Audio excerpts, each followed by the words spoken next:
शिव मंदिर में जाकर नंदी के कानों में कहकर नंदी के सींग के बीच में से शिव जी का दर्शन करते हैं, उसी तरह जो बच्चे का दिमाग एकाग्र चित्त नहीं हो पाता है, पढ़ाई में मन नहीं लग पाता या बच्चा स्थिर नहीं रह पाता, डोलता रहता है, मन भटकता रहता है, तो उसको भी पूर्णिमा का चंद्र रुद्राक्ष के छिद्र में से रात्रि के समय पर उस छिद्र में से रुद्राक्ष के पूर्णिमा का चंद्र दिखाया जाता है, मात्र एकाग्र की चित्तता के लिए, उस बिंदु के लिए चित्त वृत्ति को स्थिर करना। ये एकादशी क्यों आती है, प्रदोष क्यों आती है, हर महीने शिवरात्रि क्यों आती है, हर महीने अमावस्या और पूर्णिमा क्यों आती है, तीज और त्योहार क्यों आते हैं, किस लिए आते हैं? इसीलिए बनाए गए। अगर पूरे महीने आप दान नहीं कर सकते, पुण्य नहीं कर सकते, सत्कर्म नहीं कर सकते, तो ये तिथियां बना दी, एकादशी, प्रदोष, शिवरात्रि, सोमती, अमावस्या, पूर्णिमा की बन सके तो अपनी कमाई का कुछ अंश निकाल कर सत्कर्म में दान करना, पुण्य करना, कुछ अच्छा करना, भजन करना, कीर्तन करना, मंत्र जाप करना, नाम जाप करना बन सके तो इस दिन तो भगवान का भजन कर लेना। ये इसलिए बनाए गए।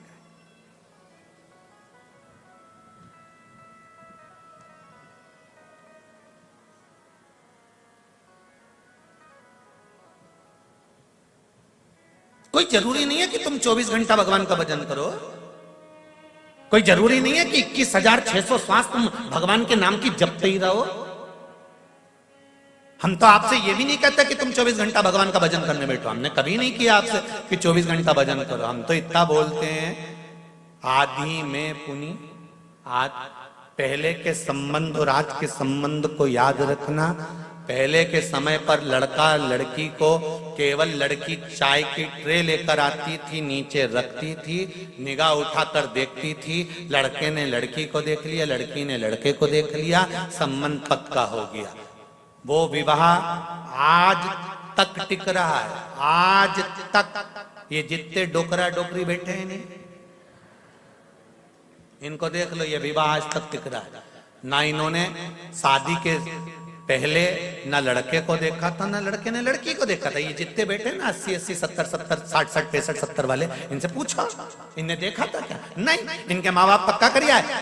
इन्होंने कहा लड़का लड़की को देखना है, तो ये चाय की ट्रे लेके आई, नीचे रखी, लड़के ने लड़की को देखा, लड़के ने लड़के को देख लिया।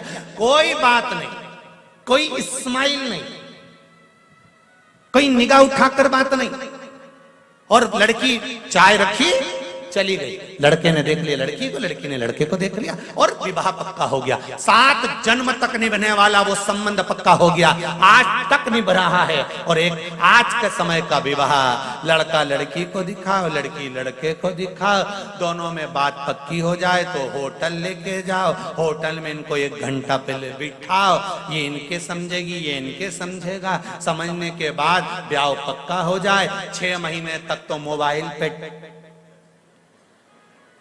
बात चलती रहे, रात को 2-2, 3-3 बजे तक सोए नहीं। बेटे की माँ खुश, मारा छोरा, इधर बेटी की माँ खुश, मारी छोरी, ब्याह पक्का हो गया। 1 करोड़ रुपए शादी खर्चे में लगा दिए, मेहमान खाए पिए, डेंटिंग पेंटिंग करके वो जाए, और मालूम पड़े 6 महीने में तलाक हो जाए।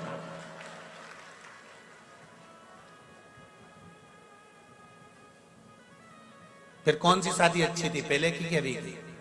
अरे नहीं बोलो तो जरा दिल से, फिर तो पहले की अच्छी थी। तो वही तो शिव महापुराण की कथा कह रही है।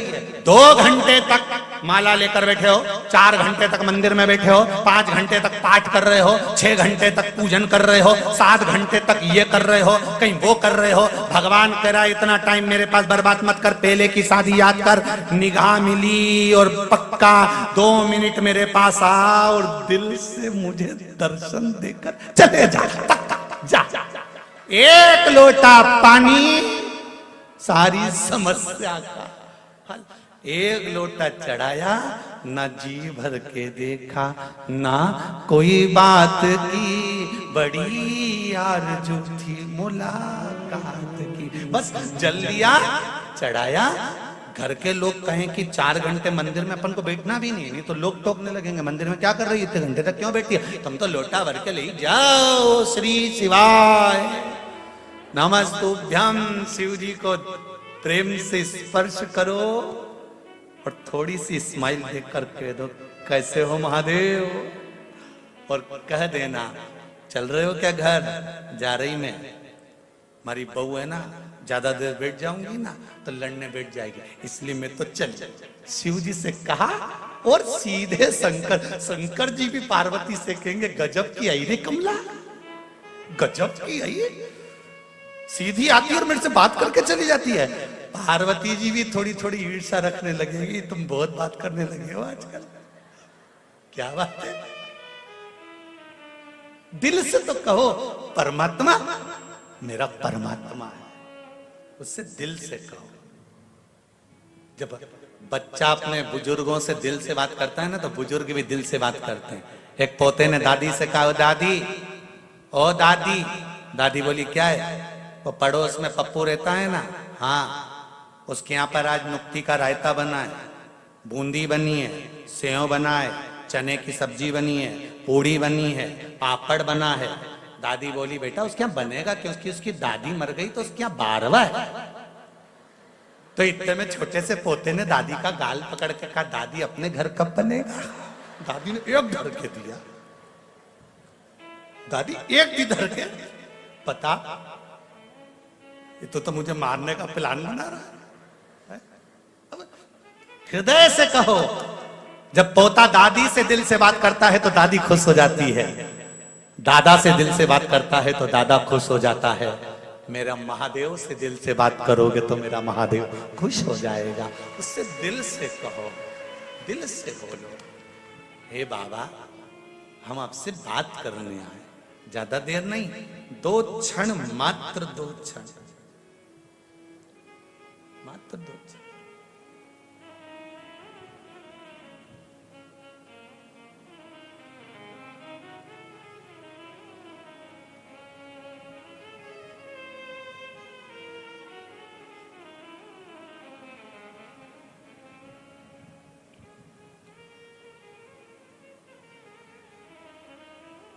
महाराज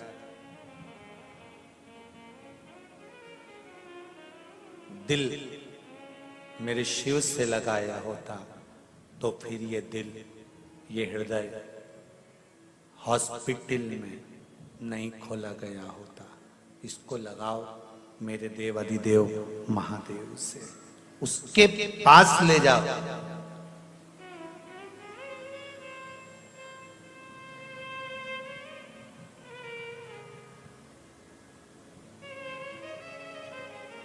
उसके नजदीक ले गया।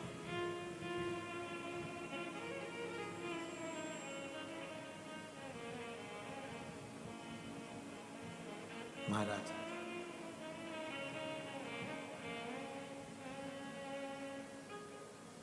और जब ये मन, ये चित्त, ये हृदय शंभू से लग जाता है फिर भटकता नहीं।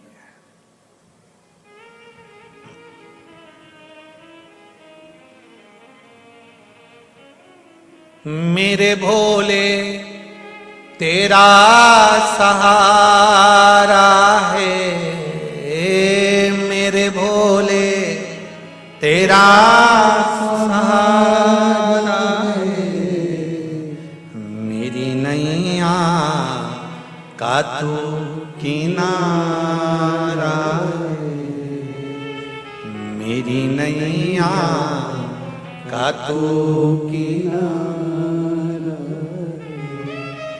तेरे दर पर मेरा गुजारा है, तेरे दर पर मेरा गुजारा है, तेरे दर पर मेरा गुजारा है, तेरे दर पर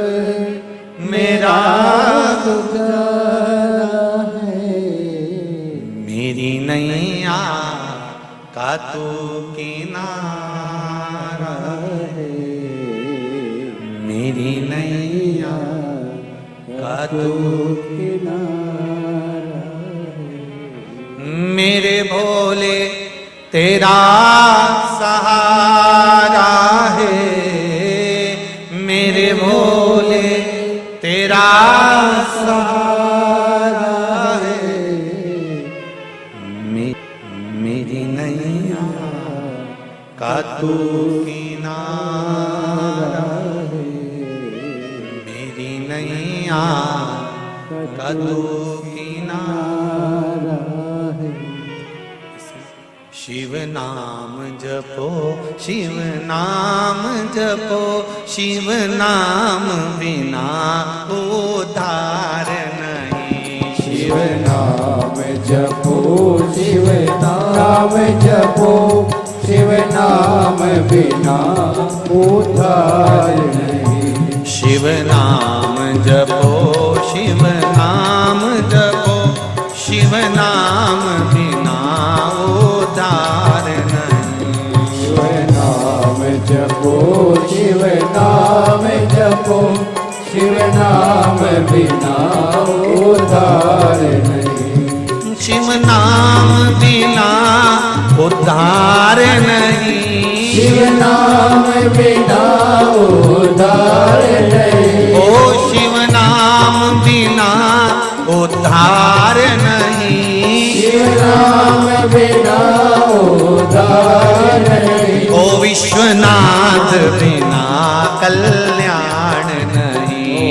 विश्वनाथ बिना कल्याण नहीं। भोलेनाथ जपो, शिव नाम जपो, शिव नाम बिना उद्धार नहीं। शिव नाम जपो, शिव नाम जपो, शिव नाम बिना उद्धार नहीं।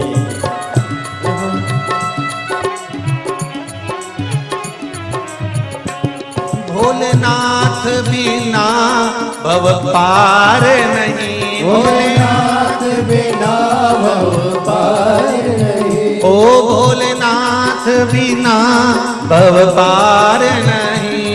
भोलेनाथ बिना भव पार नहीं। ओ सोमनाथ बिना उद्धार नहीं।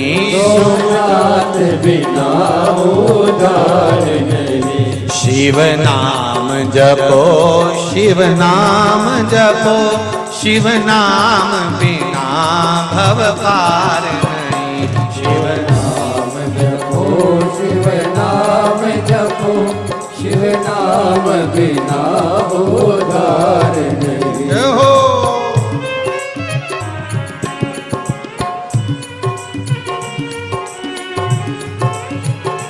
केदारनाथ बिना उद्धार नहीं। केदारनाथ बिना उद्धार नहीं। महाकाल बिना उद्धार नहीं। महाकाल बिना उद्धार नहीं। ओ शिव नाम बिना भव पार नहीं। शिव नाम बिना भव पार नहीं। शिव नाम जपो, शिव नाम जपो, शिव नाम बिना भव पार नहीं। शिव नाम जपो, शिव नाम जपो, शिव नाम बिना उद्धार नहीं। जय हो।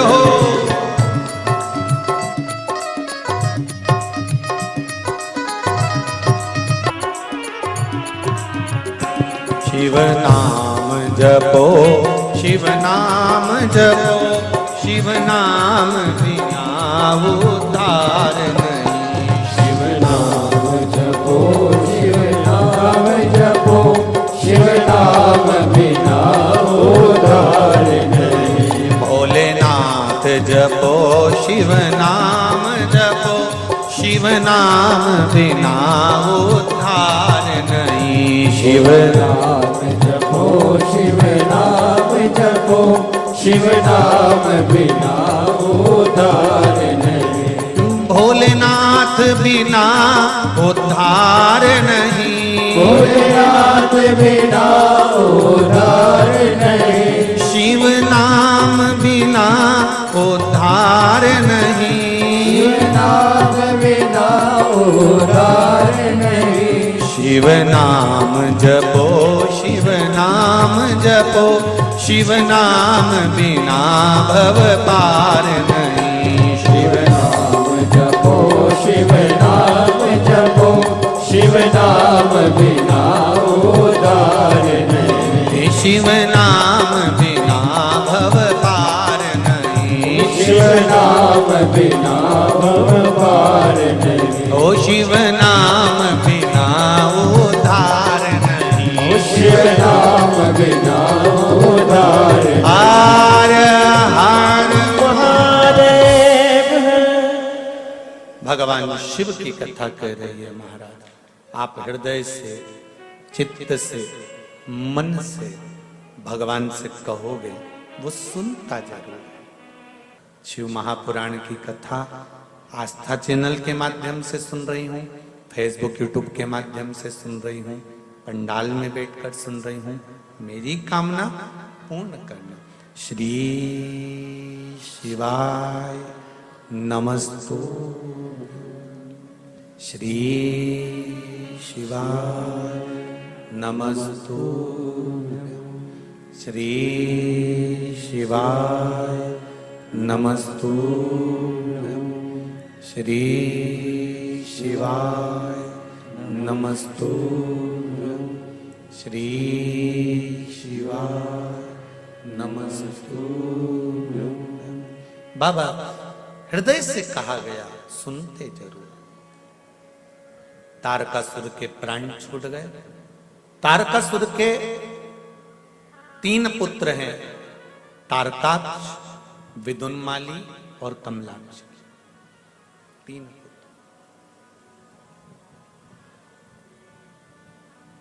और ये तीनों पुत्र बड़े विचित्र हैं। इन्होंने भगवान से वर मांगा ब्रह्मा जी से कि हमारे प्राण न छूटे।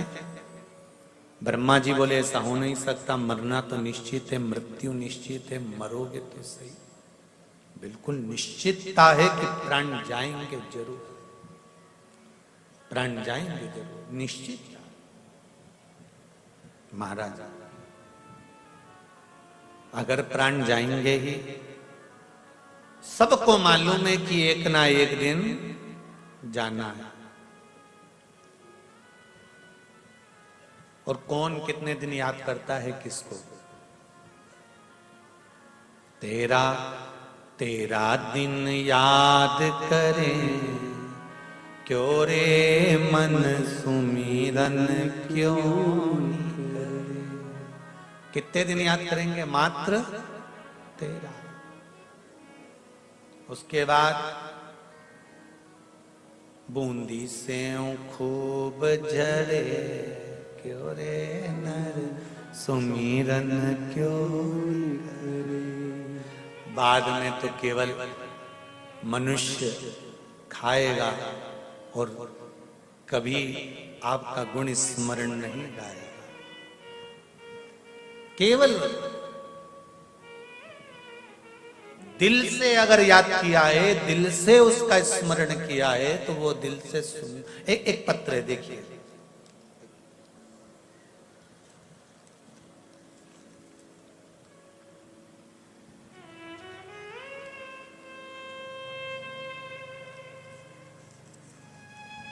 श्री श्याम सुंदर जी तिवारी, धर्म पत्नी पद्मा तिवारी,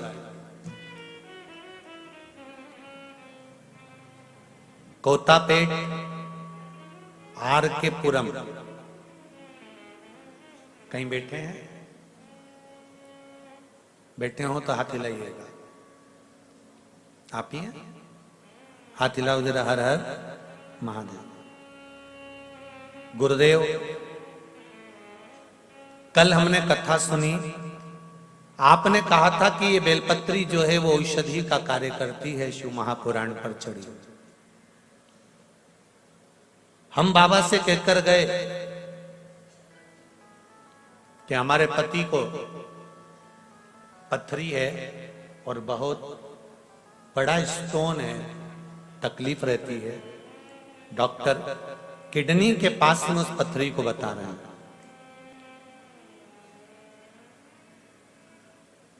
30 से 35 साल हो गए थे इस पथरी को, फिर भी यहां से एक बेलपत्री ले गए। एक वही बेलपत्री हमने अपने श्रीमान को खिलाई। इस बेलपत्री को खिलाते ही 30 से 35 साल पुरानी किडनी में हुई पथरी एक ही रात में यूरिन के रास्ते से निकलकर बाहर हो गई। 15 दिन से बहुत तकलीफ में थे। बस एक ही बेलपत्र ने सारी 35 साल की तकलीफ खत्म कर दी। आपके चरणों को लख लख प्रणाम करती हूं। हम मटेरियल से आए हैं और प्रभात फेरी के भक्त हैं। आपका आशीर्वाद दीजिएगा कि हम प्रभात फेरी करते रहे। श्री शिवाय नमस्तुभ्यम। बैठिए। हर हर महादेव। एक बेलपत्र में बाबा बस इतनी विनती करना कि किसी की गरज ना रहे और किसी का करज ना रहे। हाथ जोड़कर भगवान से विनती करना, भोलेनाथ इतनी कृपा करना कि किसी की गरज नहीं रहे। हाथ नहीं जोड़ना पड़े किसी की आगे कि भैया मेरा ये काम कर दो, भैया मेरा ये काम कर दो, भैया मेरा ये काम कर दो। किसी की गरज ना रहे और माथे पर किसी का करज ना रहे। भोलेनाथ जब प्राण त्याग कर जाऊं तब अलमस्त होकर भगवान का भजन करती करती जाऊं।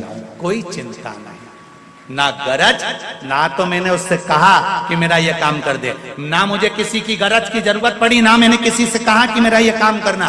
कहा तो मेरे भोलेनाथ जी से कहा तो मेरे शंभू से कहा तो मेरे ओघरदानी से कहा तो मेरे शंकर से कहा। गरज और करज मुझे किसी का भी ना रहे, इतनी कृपा करना बाबा। ना गरज रहे ना करज रहे। नीति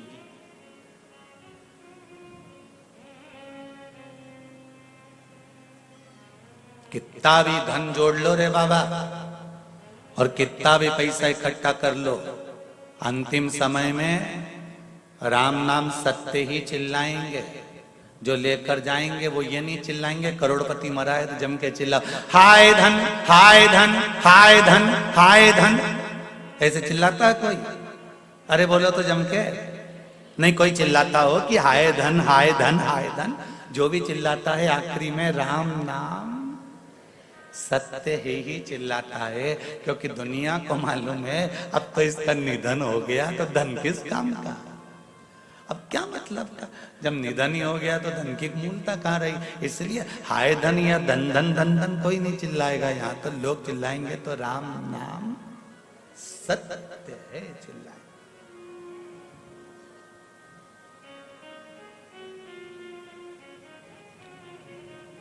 गिरा दिया।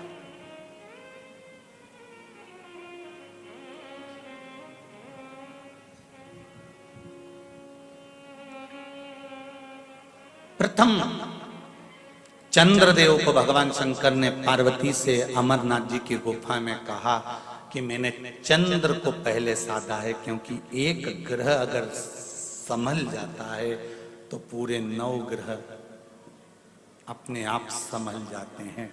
घर का प्रथम बेटा, घर की प्रथम बेटी अगर संस्कारवान निकल जाती है तो ये निश्चित है कि बाकी के बच्चे भी संस्कारवान निकल जाएंगे। प्रथम को संवारा है, प्रथम।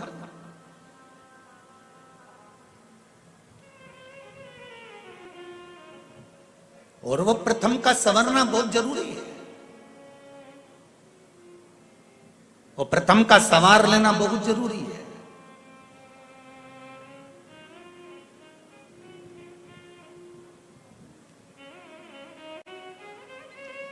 हम लोग चिल्लाते हैं हम सुधरेंगे युग सुधरेगा, हम बदलेंगे युग बदलेगा।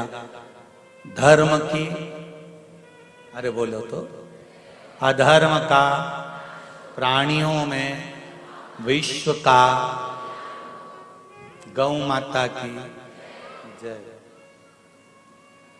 ये चिल्लाते चिल्लाते पूरी जिंदगी निकल गई। हम बदलेंगे, युग बदलेगा। हमको देख कर दुनिया जीना चाहती है, तो हम क्यों ना बदले।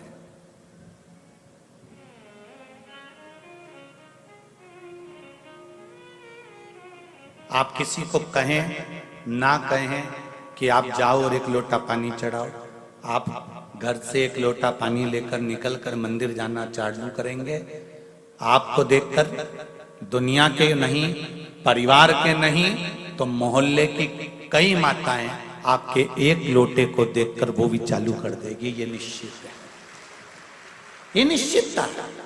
एक पत्र आया है, देखिए, बड़ा सुंदर है।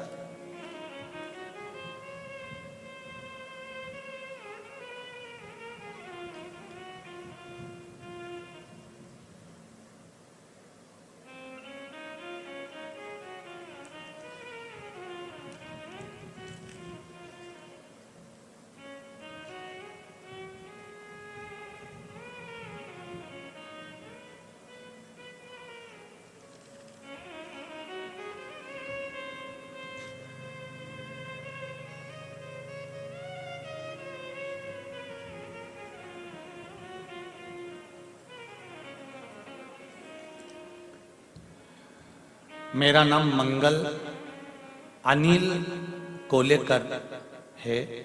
मैं सोलापुर से आई हूं। कहीं बैठी हैं? कहीं बैठे हो तो हाथ जरूर हिलाइएगा। आप ही हैं? दोनों हाथ हिला दीजिए। हर हर महादेव। गुरुदेव, मैं सीहोर कुबेरेश्वर धाम में आई थी। आज मैं हैदराबाद कथा सुनने आई हूं। मुझे पहले से पेट में किडनी में स्टोन डॉक्टर ने बोला था। जो मैंने बाबा से विनती करी थी कि मेरे अगर भोलेनाथ जी कृपा करें और मैं कुबेरेश्वर धाम से जो रुद्राक्ष लाई हूं उसका मैं पानी पीऊं और मेरी जो किडनी के पास में स्टोन है, पत्थरी है, वो गल जाए, निकल जाए, तो मैं पशुपति व्रत करूंगी। ये मैं कुबेरेश्वर धाम में बोलकर आई थी और बाबा ने ऐसी कृपा करी। गुरुदेव, डॉक्टर ने कहा था पत्थरी बड़ी है, स्टोन बड़ा है और किडनी के पास में है तो नुकसानदायक है, पर वो रुद्राक्ष का जल मैंने पीना चालू करा और बाबा की कृपा से मैंने कहा था कि मैं पशुपति व्रत जब भी करूंगी जब मेरा ये स्टोन निकल जाएगा, और मेरे यूरिन के माध्यम से वो स्टोन निकल गया और जांच कराया तो उसमें अब स्टोन नहीं है और मैंने पशुपति व्रत प्रारंभ किया है। ये शिव कृपा है। बैठो बहन। हर हर महादेव। शिव कृपा इसको कर। आपका विश्वास, आपका भरोसा, आपकी दृढ़ता, आप स्वयं शिव का भजन करो ना। आप करोगे, दूसरा स्वयं करेगा।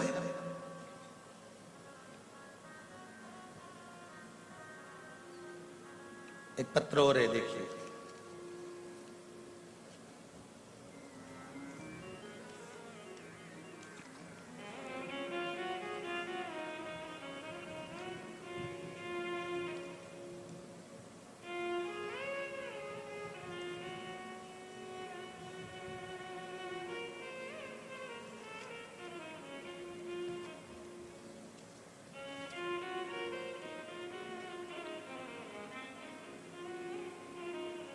मेरा नाम रत्ना सिंह है।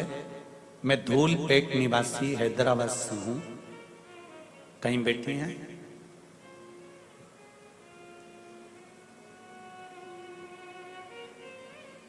रत्ना सिंह, धूलपेट निवासी।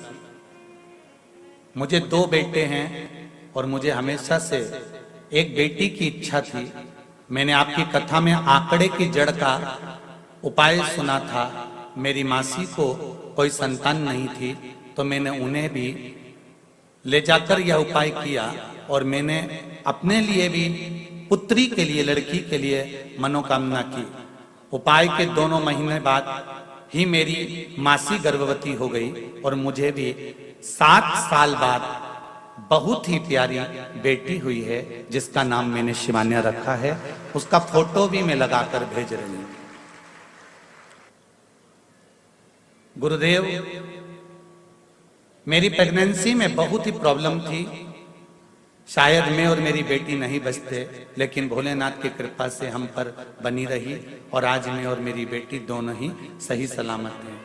मैंने अपनी प्रेगनेंसी में भगवान शंकर की आराधना करी, इसलिए मेरी बेटी के जंघा पर नंदी का एक लांछन बना हुआ आया है, जो मेरी बेटी की जंघा पर बना है। फोटो में दिया है उसने, आप देख सकते हैं। ये नीचे वाला जो फोटो है, इसमें जंघा पर जो नंदी का लांछन बना हुआ है। शिव आराधना का फल किसको कहते हैं? ये शिव है। एक पत्र और आया है जिसमें फोटो लगाया गया है बच्चे का। मैं रत्नमाला नरहरि कोटलवार नांदेड़ महाराष्ट्र से तहसील लोहा गुरुजी को कोटि कोटि प्रणाम। फरवरी में सीहोर आई थी, तब मेरी बहू प्रेग्नेंट थी। मुझे पहली 2 नातिन 2 बेटियां थी, पोती थी। अब मुझे पोता होना था, तो मैंने बाबा से विनती कर बाबा से निवेदन करा था और बाबा की कृपा से बैसाख पूर्णिमा सोमवार को सुबह 8:52 पर मेरे यहाँ पर मेरे पोती 2 थी, अब पोता मेरे बाबा ने मुझको दिया है। ये शिव की कृपा से प्राप्त हुआ, शंकर की कृपा। एक पत्र और बड़ा सुंदर है, देखिए।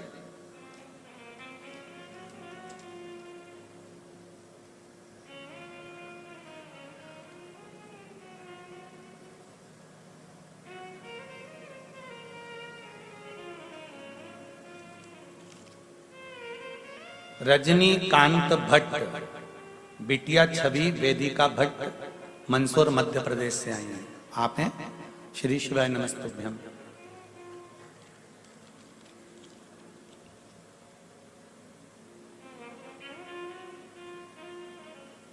मेरी बिटिया 5 वर्ष की हो गई थी, लेकिन बचपन से उसे पेट में दर्द और सिर का दर्द था।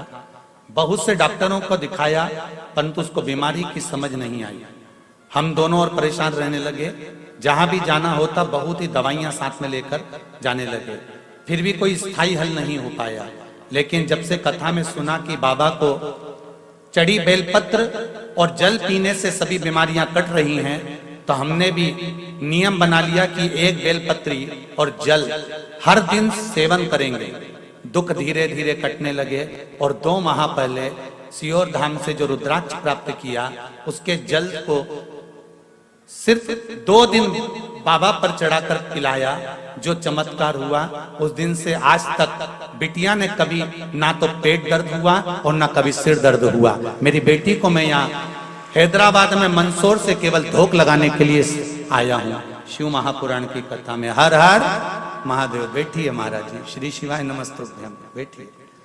मैं केवल मंदसौर मध्य प्रदेश से हैदराबाद में केवल धोख लगाने आया हूँ। बाबा देवादिदेव महादेव। शिव भक्ति, शंकर की उदारता, शंकर की करुणा, ये कोई साधारण नहीं है। तेरी कृपा बिना न हिले एक भी अणु, लेते हैं श्वास तेरी कृपा से। हे गंगाधार मुक्ति द्वार ओमकार,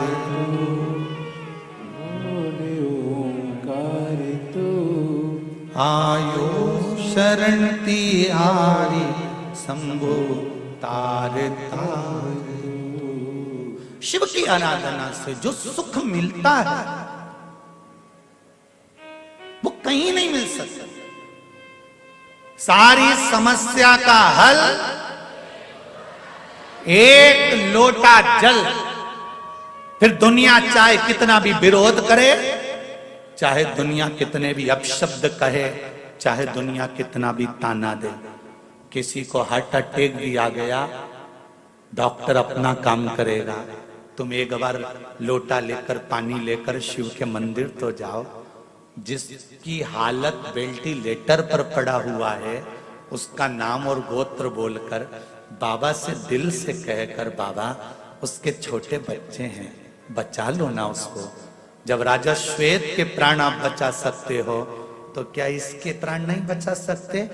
दिल से गणेश कार्तिकेय पर जल चढ़ाकर, अशोक सुंदरी पर जल चढ़ाकर, जया विषहरा के कमंडल को देखते हुए, जलाधारी को देखते हुए शंकर के शिवलिंग पर जल चढ़ा दो। विश्वास कहता है वो वेंटिलेटर से नीचे उतरेगा और बाबा कृपा करेगा। दिल से कहना पड़ेगा, तार बिछाने से कुछ नहीं होगा, कनेक्शन जोड़ना पड़ेगा।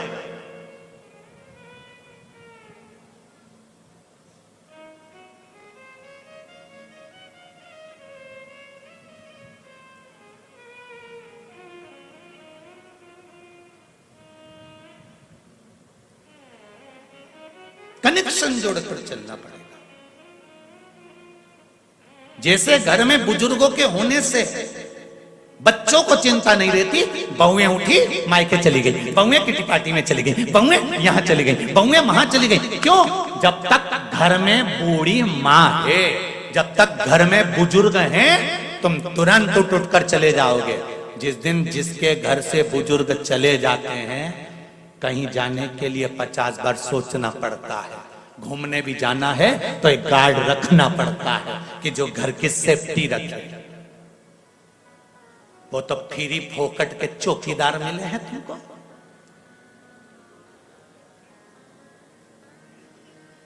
और जिससे मिलो ना, मुंबई, बेंगलोर, पुणे, जिससे मिलो वो एक ही बात कहते हैं, गुरुजी आजकल 2 का सेट चल रहा है। हमने कहा 2 का सेट कैसे है? बस पति और पत्नी, और ज्यादा हो तो हम 2 हमारे 2। हमने तो कहा भैया देखो, हमारी मम्मी तो जब जब जाती थी ना बाजार में तो 6 का सेट खरीद के लाती थी। बोलो सही है कि गलत है? यहाँ पर भी बुजुर्ग माताएं बैठी हैं, बूढ़े बूढ़े लोग बैठे हैं। जब भी बुजुर्ग बाजार जाता था तो 6 का सेट खरीद कर लाता था।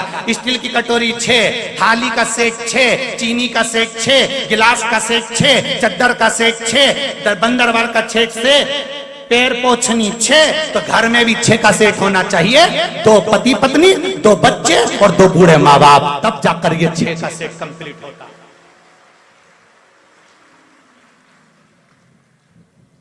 2 के सेट से और 4 के सेट से मेहमान ज्यादा आ जाएंगे तो खाना कैसे खिलाओगे जीजी?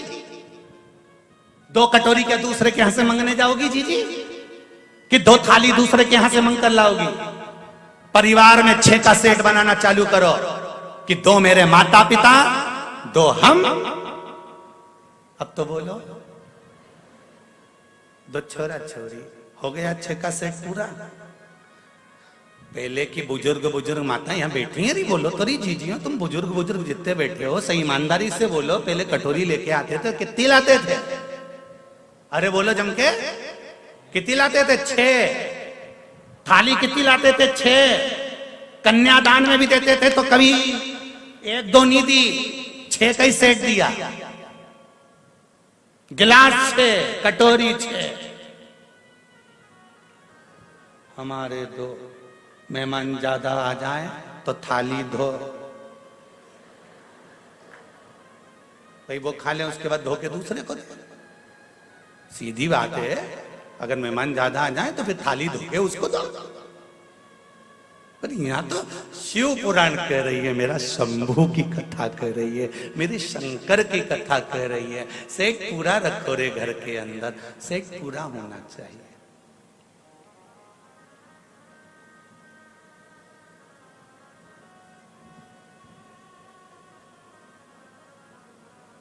और जब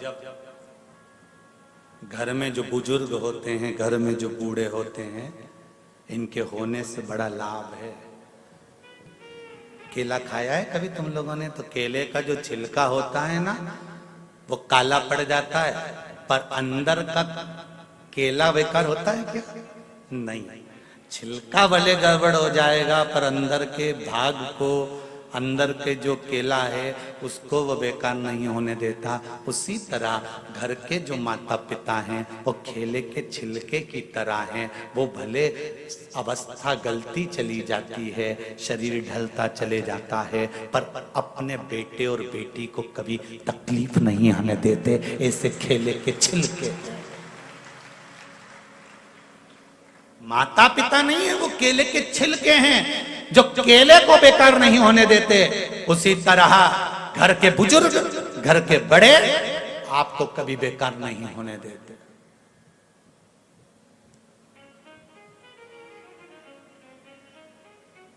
संभालने का कार्य करते हैं। तो कितने का सेट? अरे जम के तो बोलो, आवाज नहीं निकल रही हैदराबाद वालों, आवाज जरा जम के। 6 का सेट। तुम बोल सकते हो अब सबको, हमारे यहाँ सोफा सेट भी है, हीरे का सेट भी है, डिनर सेट भी है, और हमारे यहाँ 6 का सेट भी है।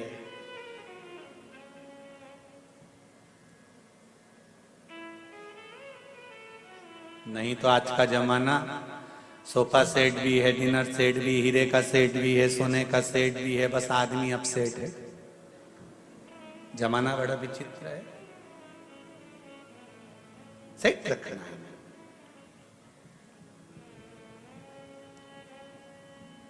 पार्वती जी ने फिर शिव जी से कहा, प्रथम चंद्र को आपने पकड़ा,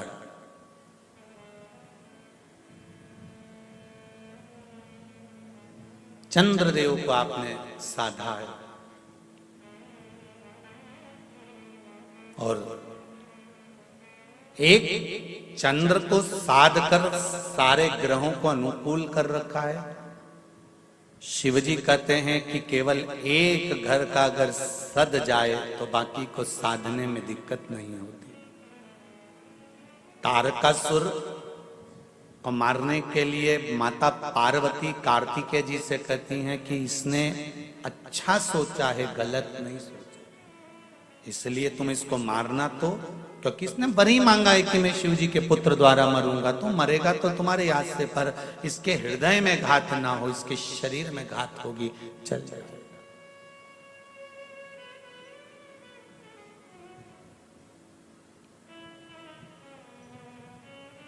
इसके हृदय में घात ना हो, शरीर में घात होगी तो चल जाए।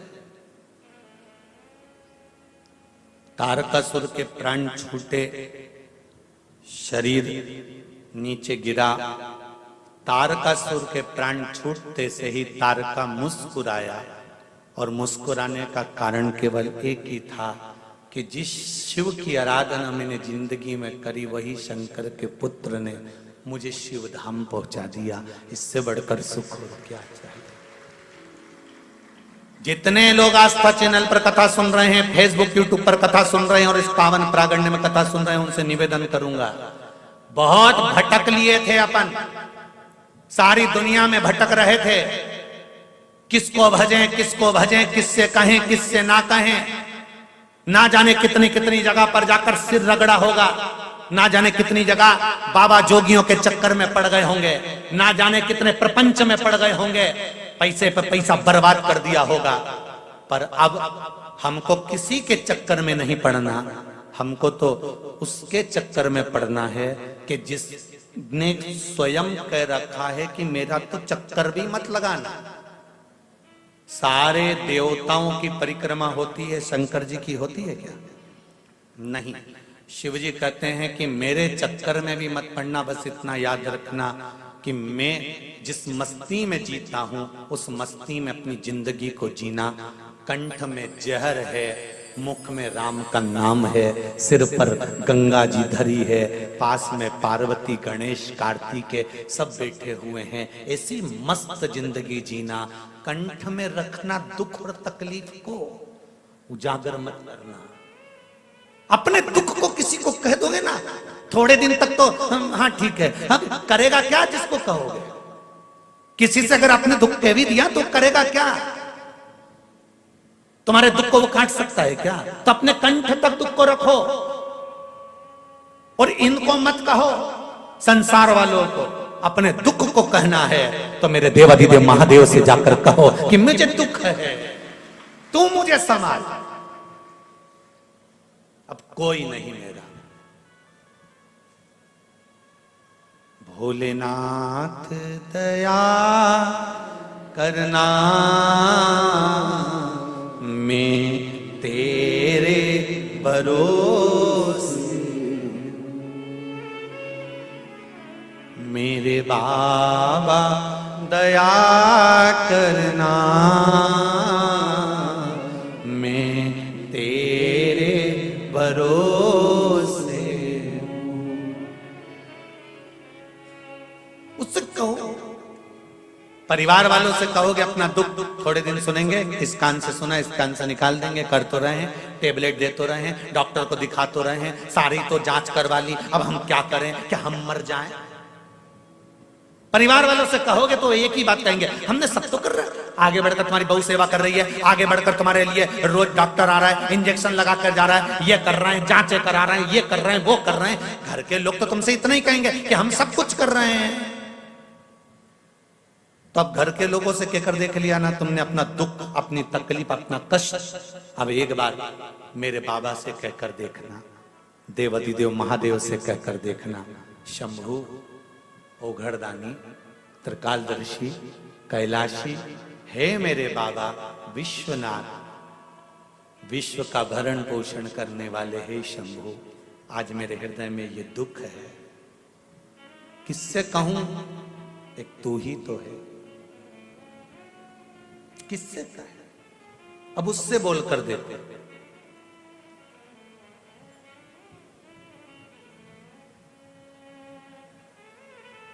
घर से निकलो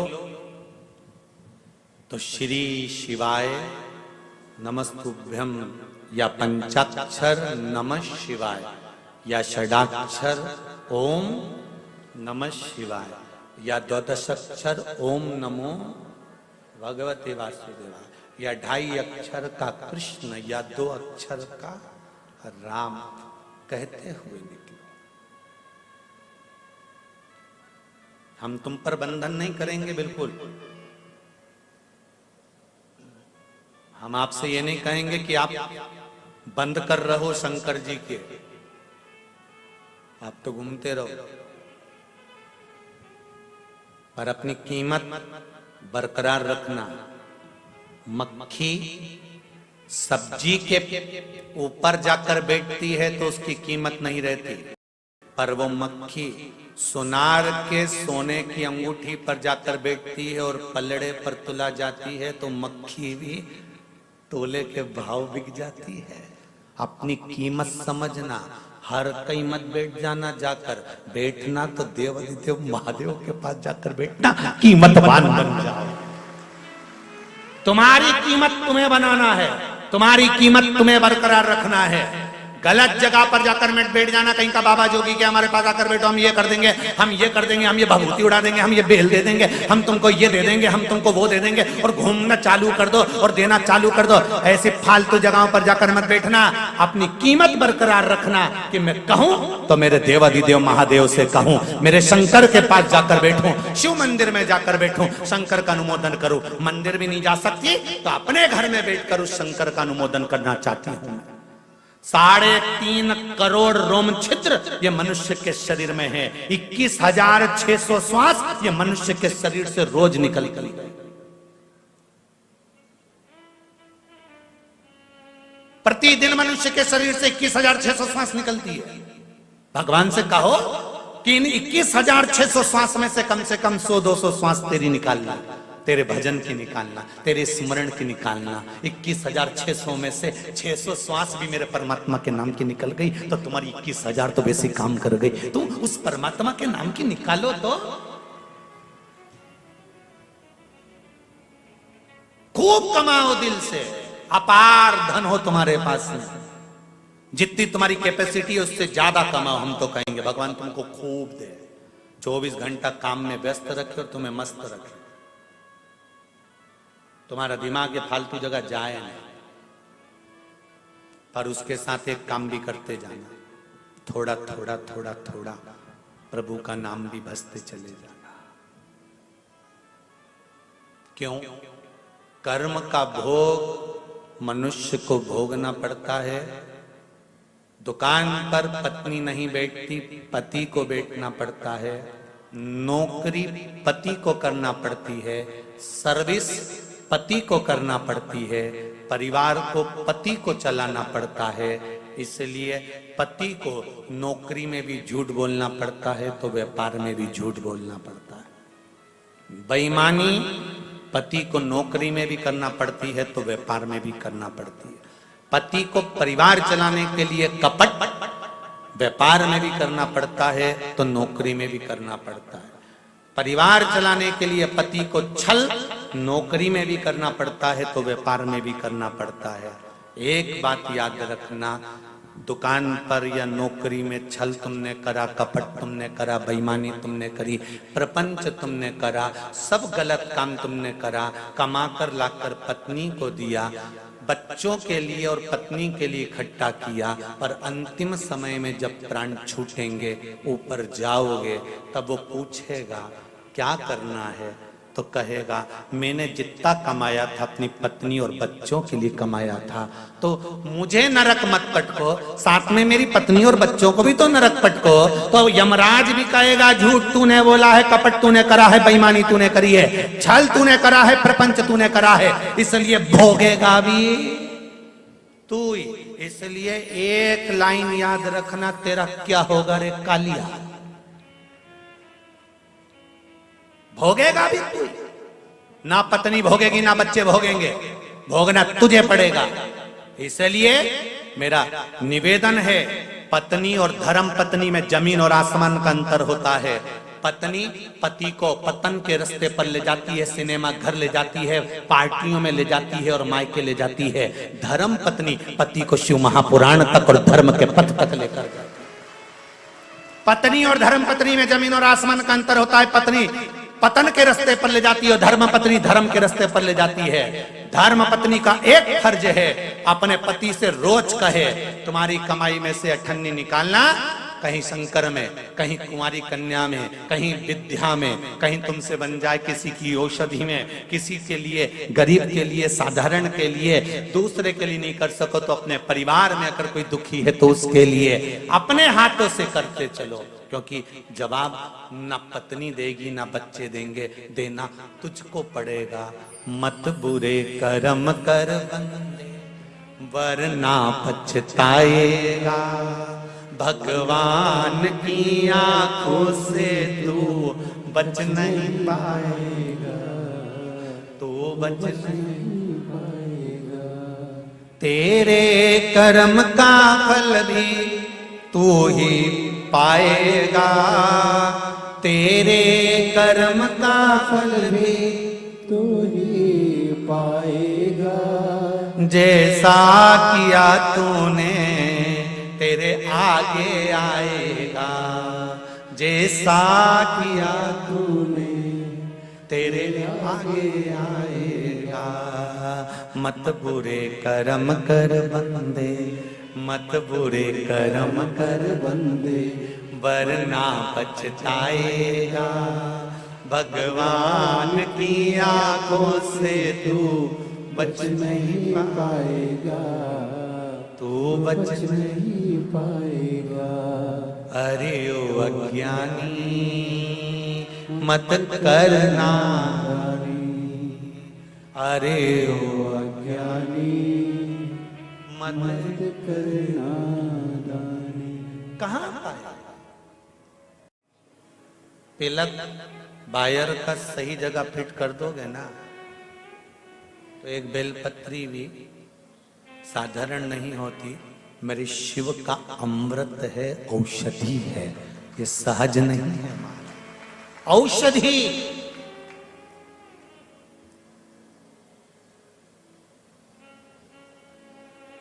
यहाँ हमारे पास में ना तो कोई बेल है ना कोई भभूति है, ना हम लोग कुछ जानते हैं। हम तो केवल शिव महापुराण की कथा और इसका गुणगान जानते हैं, इससे ज्यादा। एक पत्र और है वो भी सुन लीजिए। भगवान का दिया हुआ सब कुछ था, संतान योग नहीं था। 2 साल से बहुत परेशान थे। कुछ डॉक्टरों ने IVF का बोल दिया था, हमने भी IVF का सोच लिया था, लेकिन मेरी मम्मी आपकी कथा 2 साल से सुन रही थी। वो मेरे को पहले भी बोले थे आपके उपायों के बारे में, लेकिन मैंने सुना नहीं था। मैं हमेशा बोलती थी कि मेरी मेडिकल कंडीशन खराब है और मुझे डॉक्टरों के इलाज की जरूरत है, पंडित जी के उपाय की नहीं। फिर मेरी मम्मी ने बोला कि 3 महीने कर ले उपाय, भगवान का संतान सुख देगा, विश्वास रख। मैंने आपके द्वारा बताए गए आंकड़े की जड़ का उपाय किया और दूसरे महीने में प्रेग्नेंट हो गई और शिवजी की कृपा से आज 5वां महीना चल रहा है। आपकी बात सही साबित हो गई गुरुजी। सब डॉक्टर हाथ खड़े कर दिए थे, तब बाबा महादेव कृपा करते हैं। मैं आज आपकी कथा में बाबा को धन्यवाद देने के लिए आई हूँ, बैठी हूँ। और गुरुजी मेरा एक प्रश्न है, आपने जो आंकड़े की जड़ का उपाय बताया था, अब वो धागा कमर में छोटा पड़ने लगा है, तो उसका क्या करना चाहिए? उस धागे को बड़ा कर लीजिए और उसको बांध लीजिए। अगर बैठे हो तो आपको बहुत बहुत साधुवाद। बाबा देव अधिदेव महादेव आपकी झोली खुशियों से भरे। हर हर। बहुत प्रश्न है, बहुत आनंद है, और आपके भीतर भी बहुत सारे प्रश्न उपस्थित हैं। बहुत ऐसे लोग आए हैं जिनकी मन की बात शिव जी ने स्वीकार करी है और आप बताना चाहते हो, पर समय की अवस्था। एक बाबूजी कुछ कहना चाहते हैं, जरा माइक भेजो, जरा जल्दी भेजो। ज्यादा लोगों का हम लोग नहीं सुन पाएंगे क्योंकि कथा पर चलना है। पहुंचाओ जरा, बाबूजी के पास पहुंचाओ, सफेद वस्त्र पर जो पड़े।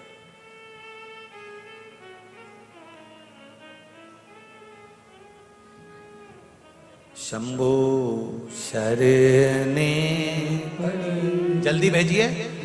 मांगू घड़ी रे दुख काटो, दया करी। श्री शिवाय नमस्तुभ्यम। बाबा जी कहाँ से आए आप? मैं रतलाम जिला से आया हूँ, मध्य प्रदेश से। जी बोलिए बाबा जी। मेरे शुगर भी थी जी, और हार्ट के भी 2 बार ऑपरेशन हो चुके थे। शुगर का और हार्ट का? जी हाँ, और गोलियां चल रही थी 2 साल से जी। तो आपकी कथा देपालपुर वाली मैंने सुनी जी, आपने उपाय बताया, उसका उपयोग मैंने किया जी। तो आपकी कथा हरिद्वार चल रही थी, जब तक मेरे को 40% फर्क पड़ा था जी। तो मैं मोटरसाइकिल से 1020 किलोमीटर चलकर हरिद्वार आया था। जय हो, जय हो, जय हो। और अब तक रतलाम में कथा चली थी, जब से गोलियां मैंने बंद कर दी है जी। रतलाम की कथा से अब गोली बंद है आपकी? रतलाम की कथा से गोलियां बंद है जी। और अब भी मेरे को 85 से 90% फर्क है। जय हो, जय हो, जय हो। और अब ये 1070 किलोमीटर चल के आया हूँ। तो अभी भी मोटरसाइकिल से आए हो? अभी भी मोटरसाइकिल से आया हूँ। आओ जरा इधर आओ, आओ जरा इधर आओ, इधर आओ जरा। भैया इनको जरा लेके आइए।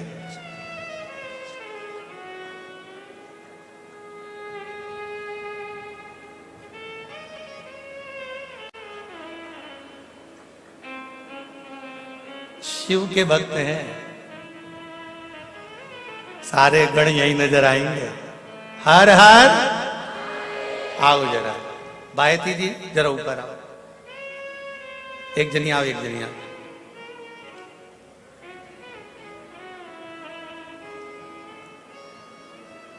एक माला लाओ जरा बायती जी। हाँ जल्दी लाओ। इस अवस्था में आप यहाँ तक मोटरसाइकिल से पहुंचे हो और 85% आपको हार्ट में और शुगर में आराम है। बाबा देव अधिदेव महादेव पर बहुत कृपा करे। बहुत बहुत साधुवाद। जय हो, जय हो, जय हो, जय। आइए। मैंने तेरे ही भरोसे। जय हो।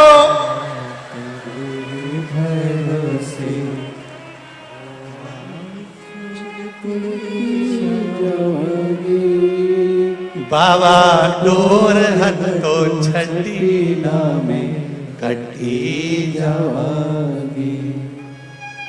आई आई आई। आओ जरा इधर आ जाओ। जोरदार ताली बजाए। बहुत बहुत साधुवाद इस अवस्था में।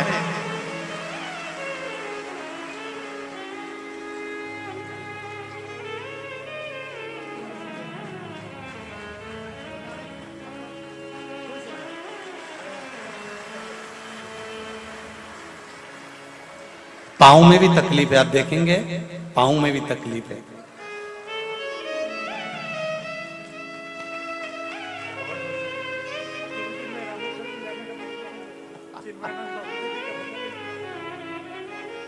श्री शिवाय नमस्ते। ये शंभु है। आप दिल से उससे कहो, वो दिल से सुनेगा। आप उसको कहोगे, वो स्वीकार करेगा। एक तेरे ही भरोसे बाबा, तेरे ही भरोसे हवा बिच उड़ती जावांगी। बाबा डोर हतो छठी नामे कटी जावांगी। ये शिव है मेरा, ओघड़ी है। पहले कहते थे कि 3 महीने में बाबा आपकी मुराद पूर्ण करेगा, पर इन पत्रों को देखकर जीजी ने कह दिया एक बेल पत्र कल खिलाई और आज आराम। अब तो मुझे लगता है बाबा तत्काल निर्णय करने के लिए बैठा। नहीं, ऐसा लगता था ना, पहले भगवान बही खाता लेकर बैठता था, हिसाब जोड़ता था, पाप कितने पुण्य कितने। मुझे तो लगता है भोलेनाथ भी लैपटॉप लेकर बैठते हैं, हिसाब तुरंत जोड़ते। वो मेरा शिव है, मेरा ओघड़ी है।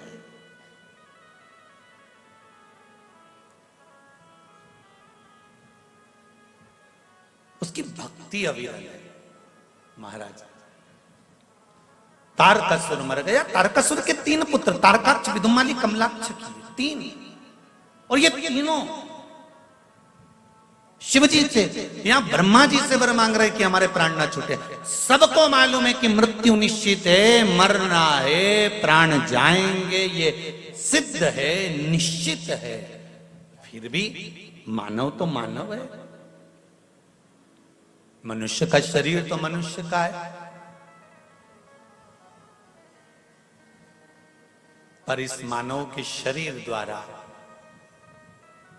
भजन का जो फल है, उस फल के आगे कोई फल नहीं है। एक बच्चों की शादी कर कर देख लेना, और एक बार शिव महापुराण की कथा करवा कर देख लेना, सुख शिव महापुराण की कथा से ही प्राप्त होगा। थोड़ी व्यवस्थाएं जरूर करना पड़ती है, पर वो तो धन्यवाद है आप लोगों को जो आप लोग सब व्यवस्थाएं कर लेते हैं। ये शिव की कृपा है, उसकी कृपा बिना नहीं होता कुछ भी। अगर आज बाहेती परिवार कथा करवा रहा है, तो कहीं भोलेनाथ जी ने इस पूरे परिवार पर अपना आशीर्वाद दिया होगा, तब जाकर ये कथा करवा रहा है। और आप सुन रहे हो, ये शिव कृपा से सुन रहे हो, शिव कृपा से। उसकी कृपा बिना नहीं हो सकता, उसकी करुणा बिना नहीं हो सकता। महाराज ब्रह्मा जी ने कहा मृत्यु निश्चित है और प्राण तो छूटेंगे, मरना तो पड़ेगा, ये निश्चितता है। तो वर दीजिए 3 पुरी का निर्माण। 2 मिनट बाद में माता आपके पास माइक भेजता हूं। 2 मिनट बाद आप बैठो, एक कथा पूरी कर लो, फिर आपके पास भी माइक भेजता हूं।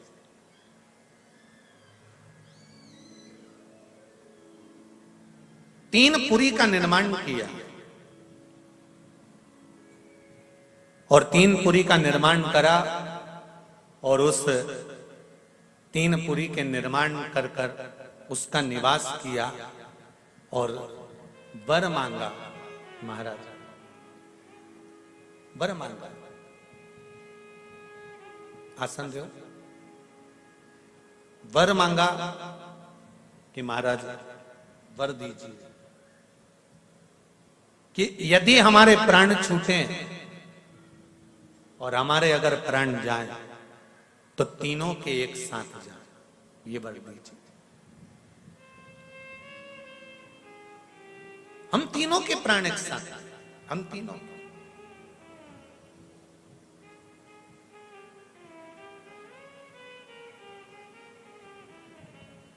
महाराज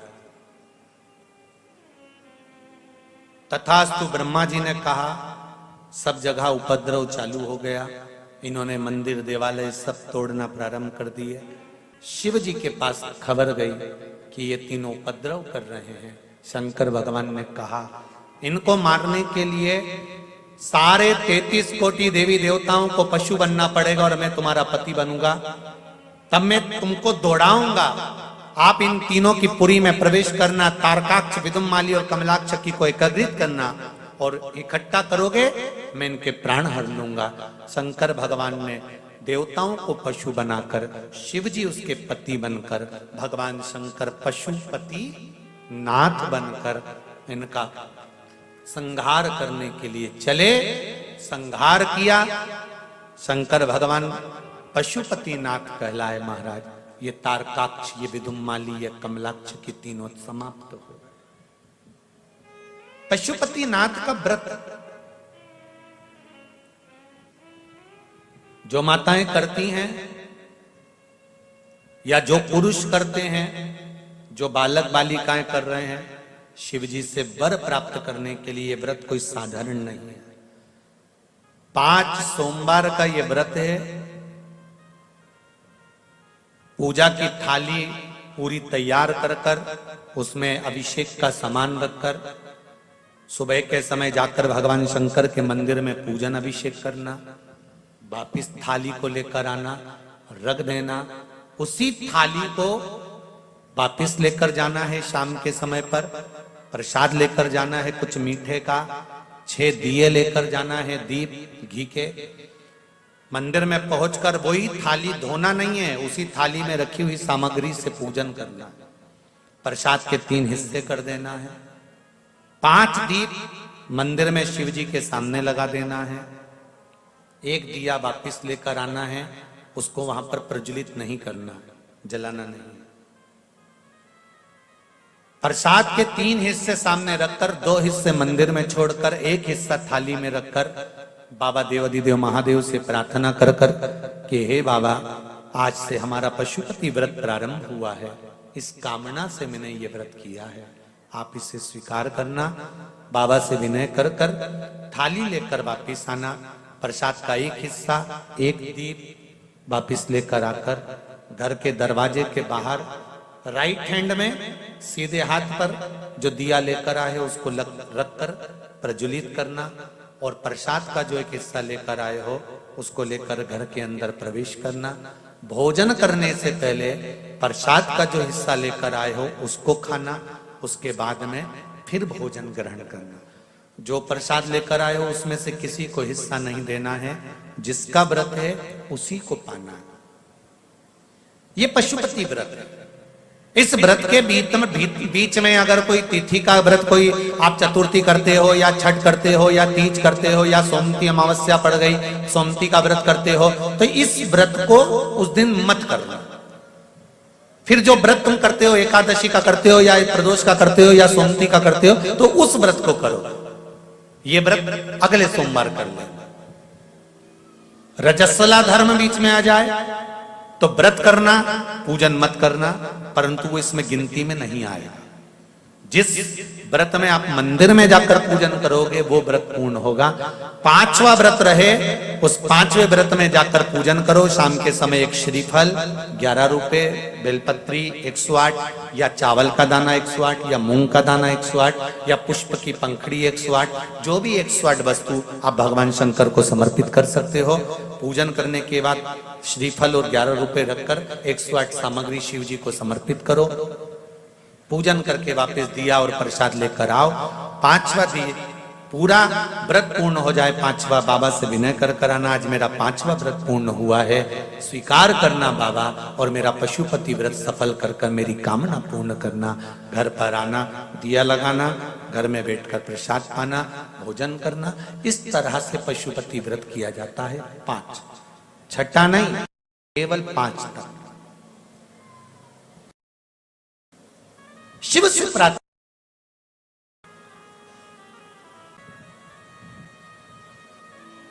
कौन कौन करता है यहाँ पे व्रत? करते हो पशुपति व्रत? करें आप लोगों ने? रखिए रखिए, बहुत बहुत साधुवाद, करना चाहिए। जिस कामना के लिए, जिस भाव के लिए, जिस हृदय चित्त के लिए आप बाबा देव अधिदेव महादेव का व्रत धारण करते हैं, बाबा देव अधिदेव महादेव आपकी कामना पूर्ण करते हैं। करें शिव की आराधना। तारकासुर के प्राण छूटे, तारकाक्ष, विदुमाली, कमलाक्ष की तीनों के प्राण छूटे। समय आया, आगे वर्णन किया गया, भगवान देवाधिदेव महादेव आनंद के साथ विराजमान थे। शंकर भगवान के नेत्र श्रु से अंधकासुर की उत्पत्ति हुई, उसके प्राणों को हरा। विदल और उत्पल ये 2 असुर हुए, जिन्होंने पार्वती जी को देखकर तुरंत आक्रमण करना चाहा और माता पार्वती को ले जाना चाहा।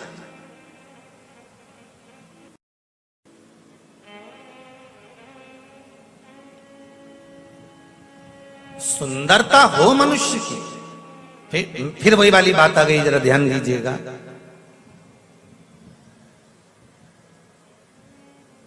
सुंदरता होगी तो लुच्चों की नजर तुम पर जरूर होगी। धन होगा तुम्हारे पास में तो चोर की नजर जरूर होगी। और अगर दिल में, हृदय में भगवान की भक्ति होगी तो मेरे भोलेनाथ की नजर जरूर, ये निश्चित है, पक्का।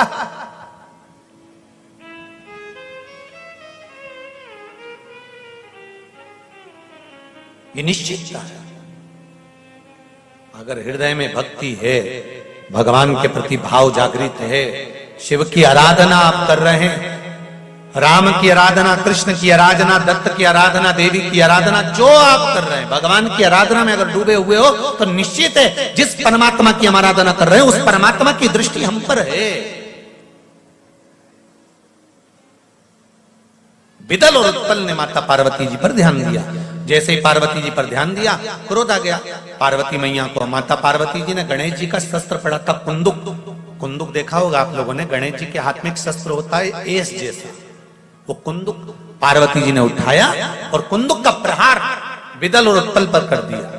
विदल उत्पल पर जैसे ही करा, विदल उत्पल के प्राण छूटे, वो कुंदुक जाकर भगवान शंकर के चरणों में जाकर गिरा।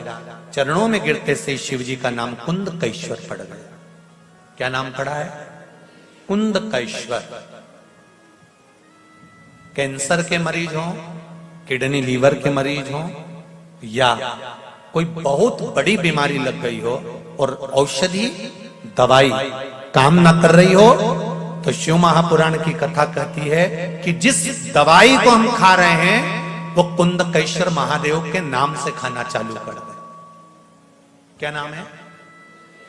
जम के बोलो जरा। कुंदकेश्वर।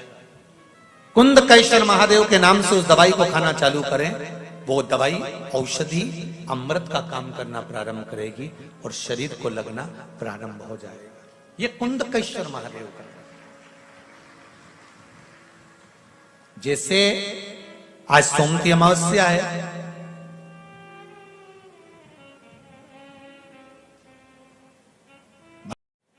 भगवान शंकर पर चढ़ा हुआ जल, शिवजी पर समर्पित किया हुआ जल, थोड़ा सा जल उसमें से बचा हुआ, शिव मंदिर से लाया हुआ कुंदकेश्वर महादेव के नाम का जल पीपल के वृक्ष के नीचे चढ़ा देने पर किसी भी ग्रह, चाहे शनि बेकार चल रहा हो, चाहे राहु बेकार चल रहा हो, चाहे केतु बेकार चल रहा हो, चाहे बुध हो, चाहे बृहस्पति हो, कोई भी ग्रह, नवग्रह में से कोई भी ग्रह अगर आपका बेकार चल रहा है आपने शिव मंदिर में गए, शंकर जी पे चढ़ा हुआ, शंकर जी पे जल समर्पित करा, उसी कलश में थोड़ा सा जल बचा लीजिए और वो जल लाकर अगर आपने पीपल के दे दिया है, कुंदकेश्वर महादेव के नाम से ग्रह अपने आप अनुकूल होने लगे। ये 2 जगह पर काम करता है, ध्यान दीजिएगा जरा। कुंदकेश्वर का नाम 2 जगह काम करता है, एक औषधि के लिए, एक क्रोध के लिए। घर में ऐसा लग रहा है कि परिवार टूट रहा है, माता और बच्चों की नहीं बन रही, सास बहू की नहीं बन रही, भाई भाई की नहीं बन रही, कुटुंब कबीले में नहीं बन रही, उसकी जगह पर भी कुंदकेश्वर का जल काम आता है। पर कुंदकेश्वर का जल वहां पर कैसे काम आता है? पीपल के पत्ते को जो वृक्ष से झड़ा हुआ हो, उस पीपल के पत्ते को पीपल के ही वृक्ष के नीचे रखकर कुंदकेश्वर महादेव के नाम से पीपल के पत्ते की जो नोक होती है, पीपल के पत्ते का जो अग्रभाग होता है, आगे का जो नोक होता है, उसको पीपल की वृक्ष की ओर होना चाहिए, डंडी का मुख तुम्हारी ओर होना चाहिए, पीपल के पत्ते के।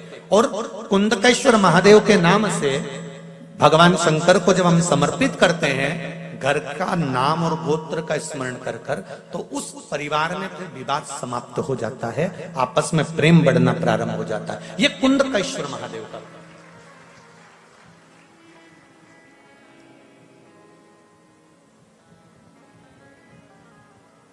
शिव भक्ति की ओर अग्रसर महाराज। श्री शिवाय नमस्तुभ्यं, श्री शिवाय नमस्तुभ्यं। शिव कथा कर रही है। मां जगतजननी जगदम्बा माता पार्वती ने स्मरण किया, भगवान शंकर को निवेदन किया और निवेदन कर कर नवग्रह शिव महापुराण का जो स्मरण अपन कर रहे हैं, उसका एक आनंद। पीपल के वृक्ष की जड़ में कुंदकेश्वर महादेव के नाम से जल समर्पित कर कर सुख प्राप्ति का भाव। आगे वर्णन किया महाराज। पार्वती जी ने शिव जी से कहा, प्रभु हे भोलेनाथ, हे त्रिकालदर्शी, हे कैलाशी, हे अविनाशी,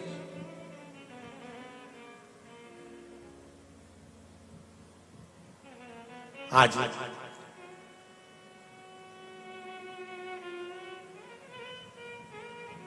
दनु के पुत्र रंभ और करम, ये दोनों बड़े प्रबल हैं। इनके घर में संतान नहीं है। दोनों ने तप साधना पानी में जाकर करी, जल में बैठकर तप साधना करी। मगर आया, करम्ब को खा गया। रंभ को लगा कि मेरे भाई को मगर खा गया, अब मुझे यहां बैठकर तप नहीं करना है, तो भूमि पर बैठा, चारों तरफ से अग्नि लगाई, बीच में बैठकर तप करने लगा। भगवान ब्रह्मदेव ने कहा, मांगो तुम्हें क्या चाहिए? महाराज वर दीजिए कि मेरे घर में संतान नहीं, पुत्र नहीं, तो मुझे पुत्र प्राप्ति हो। भगवान ब्रह्मा जी ने वर दे दिया, तुम तपस्या कर कर उठकर जब जाओगे, जाते समय जिसको प्रेम से देख लोगे, उसी से तुम्हारा पुत्र प्राप्त होगा। रंभ उठकर जब जाने लगा, जाते समय एक महिष, एक भैंस निकल कर जा रही थी और रंभ ने उस महिष को प्रेम से देख लिया। उस भैंस को, उस महिष को प्रेम से देखा तो महिष का गर्भ ठहर गया। भैंस जब गर्भ ठहरा तो अपने घर गई, तो उसका जो पति था भैंसा, महिषा, उसने देखा कि मेरी पत्नी का गर्भ कैसे ठहर गया, तो ध्यान करा तो मालूम पड़ा इसके गर्भ में रंभ का पुत्र है। इसको क्रोध आया, महिषा दौड़ कर गया भैंसा, और उसने जाकर रंभ को मार दिया। रंभ मरा, नगर के लोगों ने उसका अंतिम संस्कार करा। तो भैंस को लगा, महिष को लगा कि इसका पुत्र मेरे गर्भ में है, मैं इसकी पत्नी कहलाऊंगी, क्यों ना इसके साथ सती हो जाऊं। और महिष जलती हुई चिता में कूद गई। जैसे ही जलती हुई चिता में महिष कूदी, कूदते से ही उस भैंस का एक पुत्र उत्पन्न हो गया। धधकती हुई चिता की अग्नि में से बाहर निकला, उसका नाम महिषासुर हो गया। महिषासुर ने ब्रह्मा जी का वर प्राप्त करा कि मुझे वर दो। मैं किसी के हाथ से ना मरूं। ब्रह्मा जी ने कहा ऐसा नहीं हो सकता, मरना तो पड़ेगा, तो अगर वर दीजिए, अगर मरूं तो किसी स्त्री के हाथ से मरूं। तथास्तु कह दिया। महिषासुर ने चारों तरफ हाहाकार मचा दिया, कोई उसको मारने वाला नहीं था। तब देव अधिदेव महादेव के पास में जाकर निवेदन करा, आप कुछ करिए और इस महिषासुर को मार दीजिए। शिव जी ने कहा कि महिषासुर को तो स्त्री मारेगी, लक्ष्मी जी से जाकर कह दो लक्ष्मी जी मार दे। भगवान विष्णु ने कहा लक्ष्मी जी नहीं मार सकते। क्यों? क्योंकि लक्ष्मी जी में इतना बल नहीं कि वो महिषासुर को मार सके। क्यों? क्योंकि लक्ष्मी जी में जो बल था, माता लक्ष्मी ने अपने पति को श्राप देकर उस बल से मुक्त हो चुकी है। बल से मुक्त? हाँ, एक बार माता लक्ष्मी श्रृंगार कर रही थी और भगवान विष्णु का आगमन हो गया। और भगवान विष्णु का आगमन हुआ तो लक्ष्मी जी ने, भगवान विष्णु लक्ष्मी जी को देखकर मुस्कुरा दिए, हंस दिए। लक्ष्मी जी को क्रोध आ गया और क्रोध में आकर कहा, नारायण तुम मुझे देखकर हंसे हो? मैं तुम्हें श्राप देती हूं कि तुम्हारा सिर कट जाए और तुम्हें घोड़े का मुंह लग जाए, क्योंकि तुम घोड़े जैसे हंसे। भगवान विष्णु का हयग्रीव अवतार हुआ लक्ष्मी के इसी श्राप से, घोड़े का मुख लग गया। तो लक्ष्मी ने अपने पति जी से अपशब्द कह दिए थे, इसलिए इसमें बल नहीं है। तो सरस्वती से कहो वो महिषासुर को मार दे।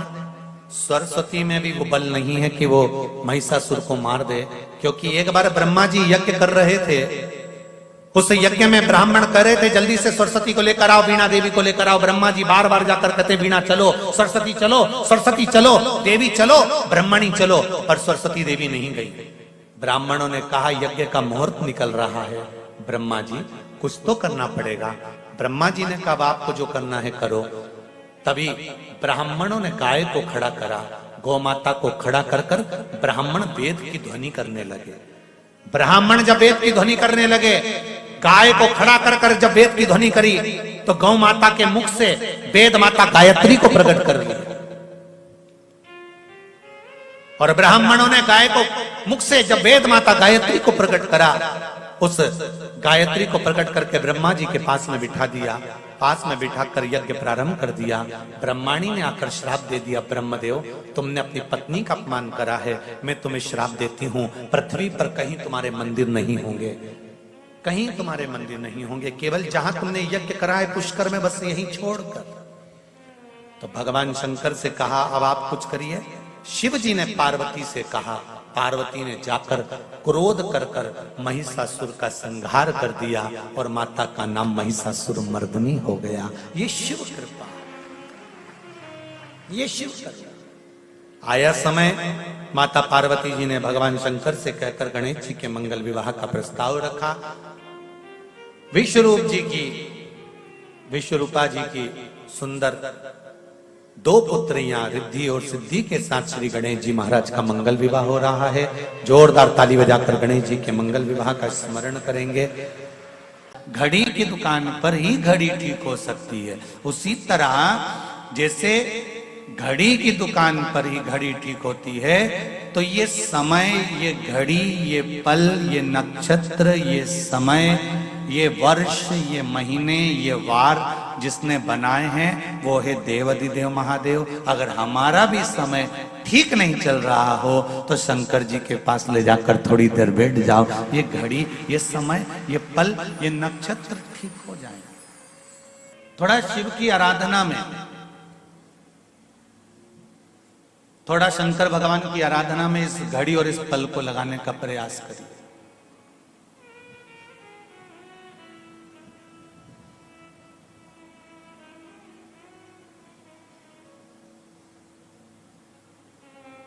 एक तेरे ही भरोसे बाबा, तेरे ही भरोसे हवा विच उड़ती जावांगी बाबा, डोर हथो छड़ी नामे कटी जावांगी।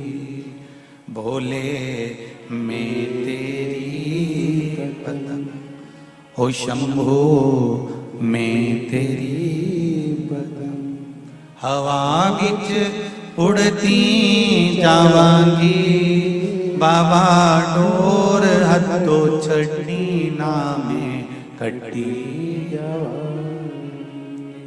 हमारा अगर समय बेकार चल रहा है, हमारा समय अनुकूल नहीं है, ठीक नहीं है, श्रेष्ठ नहीं है, कुछ उसमें गड़बड़ी चल रही है, तो जिसने बनाया है, जिसने निर्माण किया है, उस परमात्मा के पास ले जाकर रख दीजिए, उस परमात्मा के पास जाना शुरू कर दीजिए, तो वो इस मनुष्य देह की घड़ी को थोड़ा ठीक करना प्रारंभ कर देगा, मानव देह की घड़ी को श्रेष्ठ कर देगा।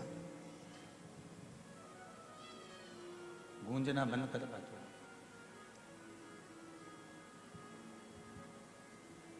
इस समय को श्रेष्ठ जगह पर लगाना चाहिए। ये सीधा हाथ है, ये उल्टा हाथ है। सब अच्छा काम कौन से हाथ से होना चाहिए? जम के बोलो जरा, सीधे हाथ से। तो इस उल्टे हाथ को बुरा नहीं लगता होगा कि बताओ मैंने कौन सा पाप किया? दान करो तो सीधे हाथ से, पूजन करो तो सीधे हाथ से, भोजन करो तो सीधे हाथ से, पुण्य कर्म करो तो सीधे हाथ से। तो मैंने ऐसा कौन सा बेकार काम कर दिया जो मेरा प्रयोग नहीं करते, मेरा उल्टा हाथ का प्रयोग नहीं करते? एक दिन उल्टे हाथ ने जाकर किसी सदगुरु से कहा, गुरुदेव मेरा प्रयोग क्यों नहीं होता, इस हाथ का उपयोग क्यों नहीं होता, मैं बड़ा दुखी हूं। तो इतने में गुरुजी ने कहा, तो चिंता मत कर, जब कोई सीधे हाथ से दान करे ना, तो तू उस हाथ को टच कर लेना, तो तेरा प्रयोग होना प्रारंभ हो जाएगा। बस इतना कर। जब अच्छा समय ना चले, जब श्रेष्ठ समय ना चले, जब श्रेष्ठ समय ना आए, तुम्हें ऐसा लग रहा हो कि श्रेष्ठता का समय नहीं चल रहा है, अच्छा समय नहीं चल रहा है, तो एक काम करना, जो अच्छा काम कर रहा हो, जो श्रेष्ठ काम कर रहा हो, जो भगवान की भक्ति में लगा हुआ हो, जो भगवान के स्मरण में लगा हुआ हो, बस उससे टच कर कर चलते रहना, तो हो सकता है कि हमारी जिंदगी भी अच्छी हो जाए।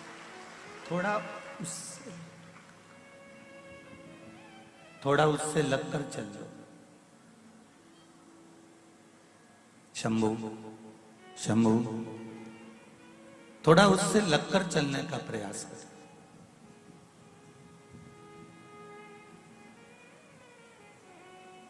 और जब किसी सत्कर्मी के साथ में, भजनावली के साथ में, कीर्तन करने वाले के साथ में, मंत्र जाप करने वाले के साथ में, स्मरण करने वाले के साथ में आप चलेंगे, तो जीवन की सार्थकता अपने आप बन जाएगी।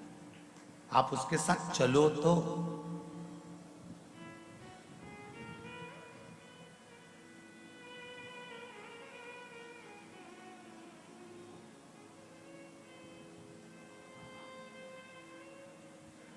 गंगा मैया के जल से कार्तिकेय बाबा की उत्पत्ति हुई,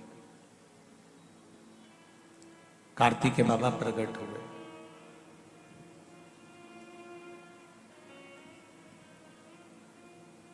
कार्तिकेय जी ने अपनी माता जी से पूछा कि मां, ये बताओ कि मेरे जन्म का कारण क्या है, क्यों जन्मा हूं मैं?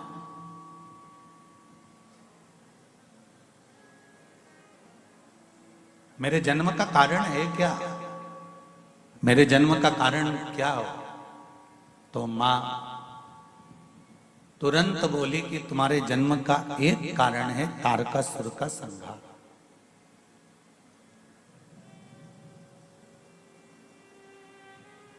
मां,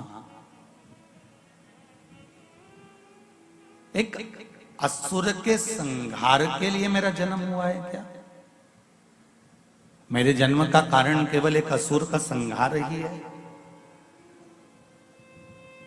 केवल एक असुर का संहार? मां ने कहा, तुम्हारे जन्म का कारण असुर का संहार तो मां असुर का संहार तो पिताजी भी कर सकते थे, असुर का संहार तो कोई दूसरा भी कर सकता था, असुर का संहार तो कोई अन्य 33 कोटि देवता में कोई देवता आकर कर सकता था। फिर मां ये बताओ कि मेरे ही द्वारा इस असुर का संहार क्यों, किस लिए? मां कहती है कार्तिकेय, ये जो तारकासुर है ये शंकर भगवान का परम भक्त है। इसने मांगा भी तो क्या मांगा कि मैं किसी के द्वारा नहीं मरूं, अगर मरूं तो शिव जी के पुत्र के द्वारा मरूं।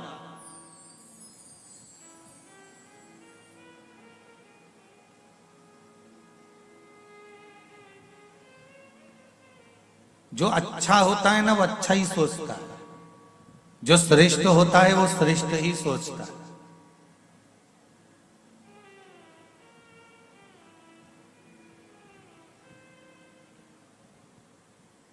कई माताएं विचार कर कर बैठती है, मेरे को बद्रीनाथ जाना है, मेरे को केदारनाथ जाना है। कब जाओगी? बस मेरे पोते की शादी हो जाए और पोता बहू हो जाएगी ना तो मैं उनको लेके जाऊंगी धुकाने के लिए। अब देखिए, अच्छा सोचा है ना उसने, अच्छा विचार किया है ना उसने, उसका विचार उसकी सोच अच्छी है इसलिए वो अच्छा सोच रहा है। तो तारकासुर ने क्या मांगा कि मरूं तो शंकर भगवान के पुत्र द्वारा मरूं। तो माता पार्वती जी ने कार्तिकेय से कहा कि यह असुर जरूर है पर शंकर जी का भक्त है, शिव का उपासक है, शिव का भक्त है, शंकर की आराधना करता है, शिव की उपासना करता है और इसके मन में शिव जी के प्रति बड़ा भाव है, हृदय में बड़ा आनंद है शंकर जी के प्रति। इसलिए ये मांग रहा है कि भगवान शिव के पुत्र द्वारा मरूं, क्योंकि जो भगवान का भक्त होता है, जो जिससे लगा हुआ होता है, जिसके प्रति जिसका स्नेह होता है, उसको वो कभी दुखी नहीं देख सकता। तारकासुर शंकर भगवान अकेले बैठकर तप साधना कर रहे थे, अकेले बैठकर आराधना कर रहे थे, सती माता जलकर भस्म हो चुकी थी। तो तारकासुर को लगा कि मेरे भोलेनाथ, मेरे शंकर, मेरे त्रिकालदर्शी, मेरे कैलाशी, मेरे अविनाशी, मेरे शिव अकेले हैं और यदि ये अकेले रहेंगे तो मुझे कितना बुरा लगेगा। इनकी भी जोड़ी बन जाए, जैसे लक्ष्मी और नारायण की है, ब्रह्मा और ब्रह्माणी की है, इंद्र और इंद्राणी की है, इनकी भी एक जोड़ी बन जाए, शंभु, इनकी भी एक जोड़ी बन जाए, बस इतना।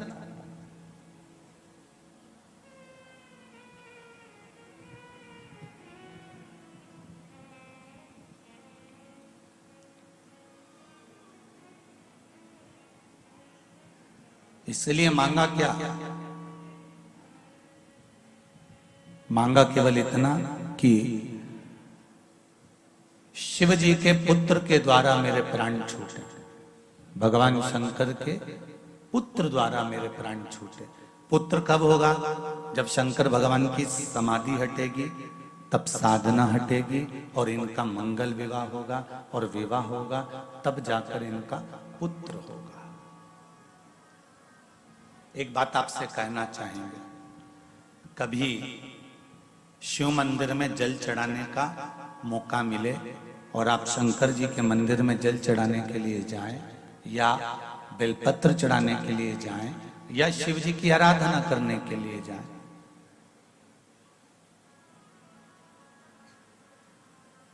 आप जब शिव जी के सम्मुख में भगवान शंकर के पास, भगवान ओगड़दानी के पास में, मेरे भोलेनाथ जी के पास में जब जाएं तो केवल जल चढ़ाकर वापिस मत आना, केवल बेलपत्र चढ़ाकर वापिस मत आना, केवल चावल का दाना या पुष्प चढ़ाकर वापिस ना आना, दिया लगाकर वापिस ना आना।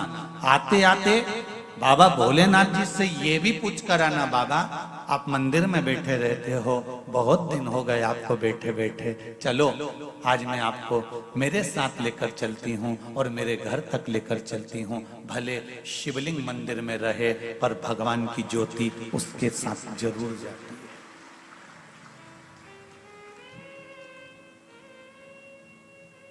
शिवलिंग भले मंदिर में रहे। हम क्यों कहते हैं कि 12 ज्योतिर्लिंग? ज्योतिर्लिंग का मतलब क्या होता है? जहां शंकर भगवान की ज्योति हमेशा प्रकट रहती है।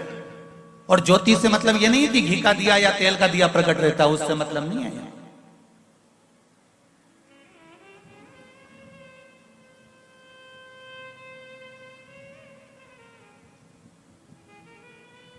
हम ज्योतिर्लिंग का मतलब क्या समझे?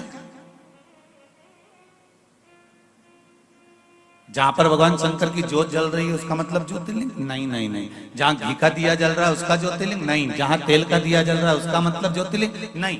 ज्योतिर्लिंग का मतलब होता है जहां पर शंकर पार्वती 24 घंटे उस भूमि पर, उस स्थान पर विद्यमान है। इसलिए कैलाश पर माता पार्वती जी ने जब एक प्रश्न किया था तो अमरनाथ की गुफा में शंकर भगवान ने पार्वती को अमर कथा सुनाई थी। और उस अमर कथा में माता पार्वती जी ने एक प्रश्न किया था।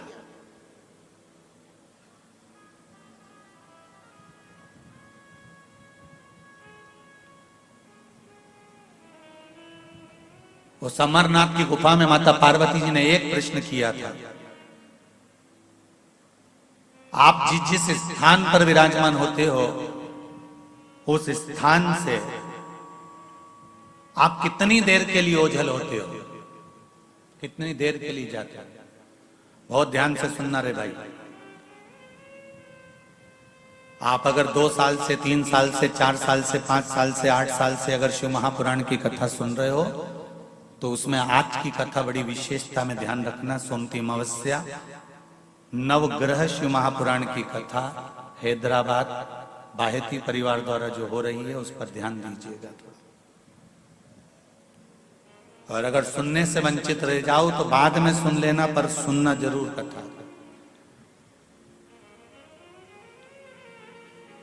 आप कितनी देर, कितनी घड़ी, कितने पल, कितने क्षण, कितने समय आप किस जगह पर रहते हो? ये पार्वती जी ने अमरनाथ जी की गुफा में माता पार्वती ने शिव जी से प्रश्न किया, जिस समय पर अमर कथा बाबा देवाधिदेव महादेव माता पार्वती को सुना रहे थे।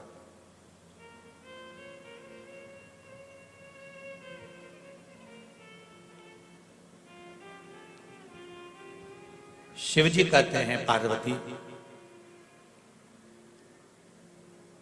जब सोमवार का दिन होता है, चंद्र का दिन होता है, जिस दिन मैंने चंद्र की काया को ठीक करा था,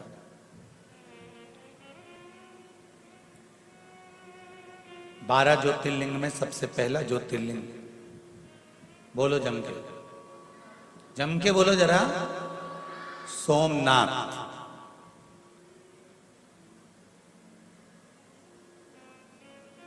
पहली गिनती में सोमनाथ जी को क्यों दिया गया?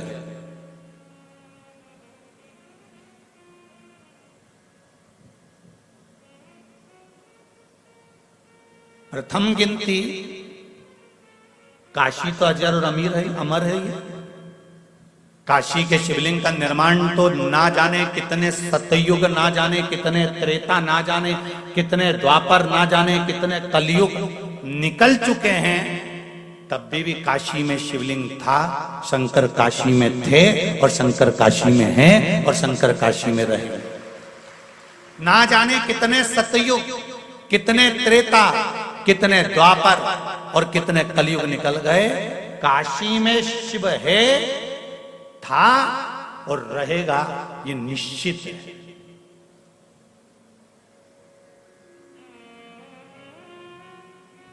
तो पहला ज्योतिर्लिंग तो फिर काशी को गिना जाना था, पर पहला किसको गिना है? सोमनाथ जी को। कारण क्या है? भगवान शंकर कहते हैं कि चंद्र से मैंने जब वारों का निर्माण किया, सोमवार, मंगलवार, बुधवार, गुरुवार, शुक्रवार, शनिवार, ये मैंने जो बनाए हैं, इन 12 का मैंने जो निर्माण करा है नवग्रह के हिसाब से, उसमें प्रथम चंद्र को लिया है, चंद्र के बाद में उसके बाद मैंने सारे ग्रहों को लिया, क्योंकि एक ग्रह को मैं अगर संभाल लेता हूं तो बाकी के ग्रह अपने आप संभल जाते हैं। अगर घर का प्रथम बेटा अच्छा निकल जाए तो बाकी के बेटों को मार्ग वो बड़ा बेटा ही प्रदान कर देता है, बदल नहीं पाता।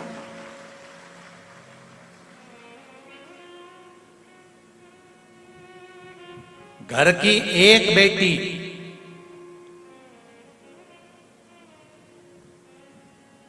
घर की अगर बड़ी बेटी अगर मार्ग प्रशस्त कर कर चलती है, सतमार्ग पर चलती है, तो बाकी की बेटियों को भी सतमार्ग मिल जाता है। और यदि पहली बेटी ने ही सोच लिया कि मुझे तो उससे विवाह करना है, मुझे तो ऐसा करना है, तो बाकी की जो बेटियां हैं वो भी मार्ग से विभाजित हो जाती हैं। प्रथम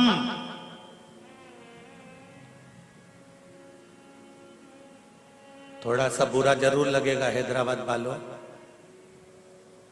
पर एक बात कहना चाहूंगा, लोगों के पास में धन बढ़ते जा रहा है और शरीर से कपड़ा कम होते चले जा रहा है। थोड़ा बुरा जरूर लगेगा, आप हमको अगली बार बुलाओ ना बुलाओ ये आपकी मर्जी है, पर कहने में पीछे नहीं हटता। जब मध्य प्रदेश नहीं छोड़ता तो तेलंगाना काहे को छोड़ूंगा।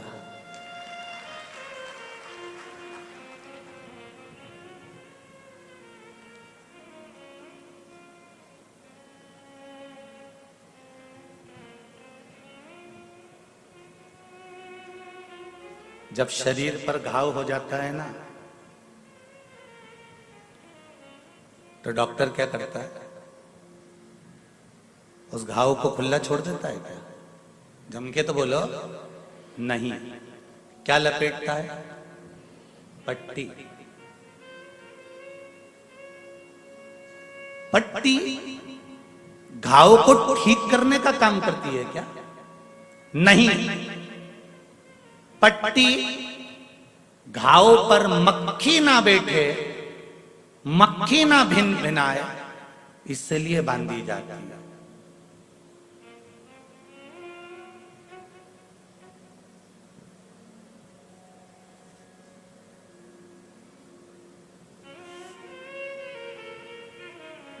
घाव पर पट्टी ना बांधे तो मक्खी भिनकती है, उसी तरह तन पर कपड़ा ना रहे तो ये दूसरी मक्खियां बहुत भिनकती हैं।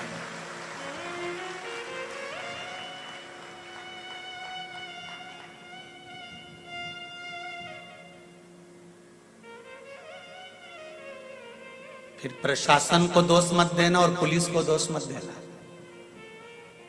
बचपन से सिखाया जा रहा है, स्कूल में भी फर्स्ट एड बॉक्स रखकर सिखाया जाता है, मेडिकल बॉक्स रखकर सिखाया जाता है, छोटे छोटे बच्चों को सिखाया जाता है कि लग जाए घाव तो पट्टी बांधना, पट्टी से शरीर अच्छा नहीं होगा, पर मक्खी भिन भिनाना बंद कर देगी। उसी तरह तन अगर ढककर रखोगे तो ये बाकी की मक्खियां भिन भिनाना बंद कर देगी, ये निश्चित है, इसकी निश्चितता है।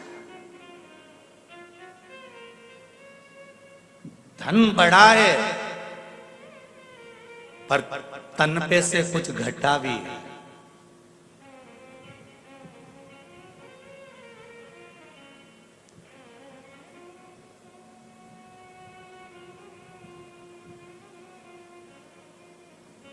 कुछ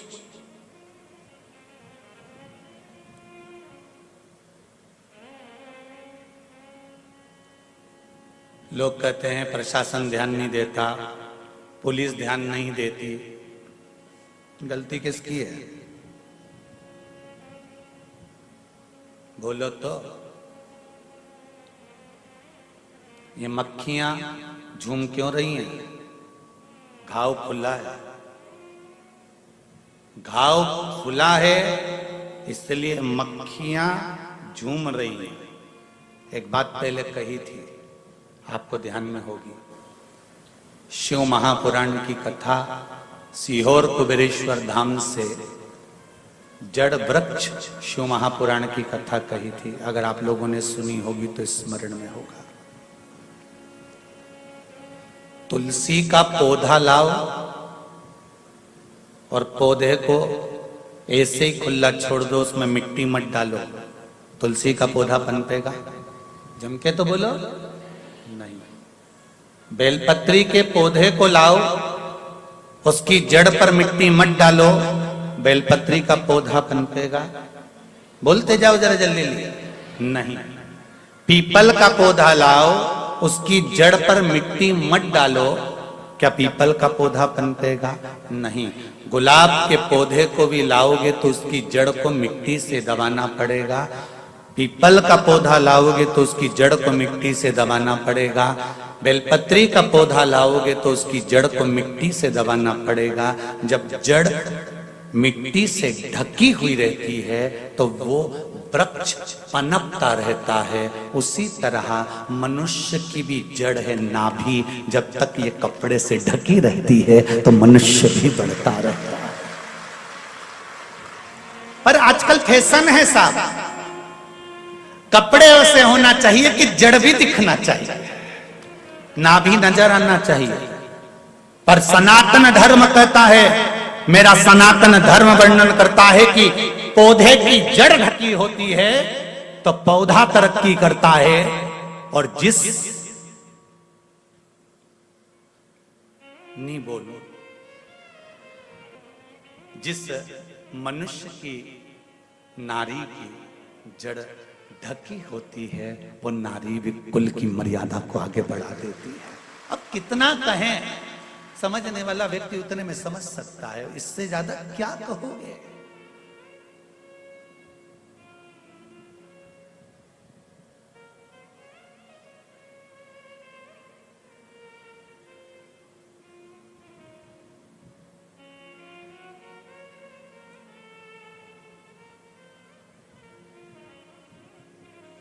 हिंदुस्तान की पहचान किन दो चीजों से करी जाती है? चलो बोलो जल्दी उत्तर दो। बहुत विद्वान विद्वान लोग बैठे हैं हैदराबाद की कथा में, जरा बोल लो जल्दी से।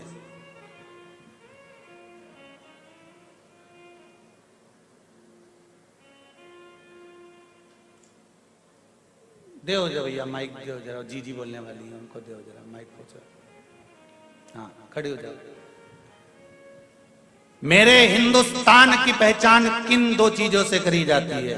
नारी की पहचान पूरी साड़ी से पहचान हो सकती है। ठीक है बैठिए।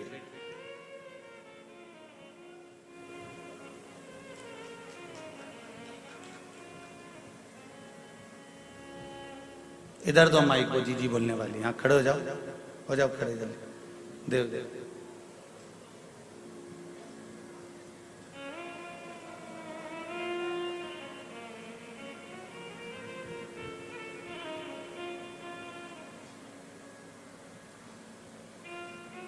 श्री शिवाय नमस्तुभ्यम।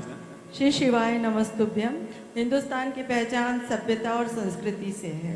बहुत बढ़िया, बैठिए।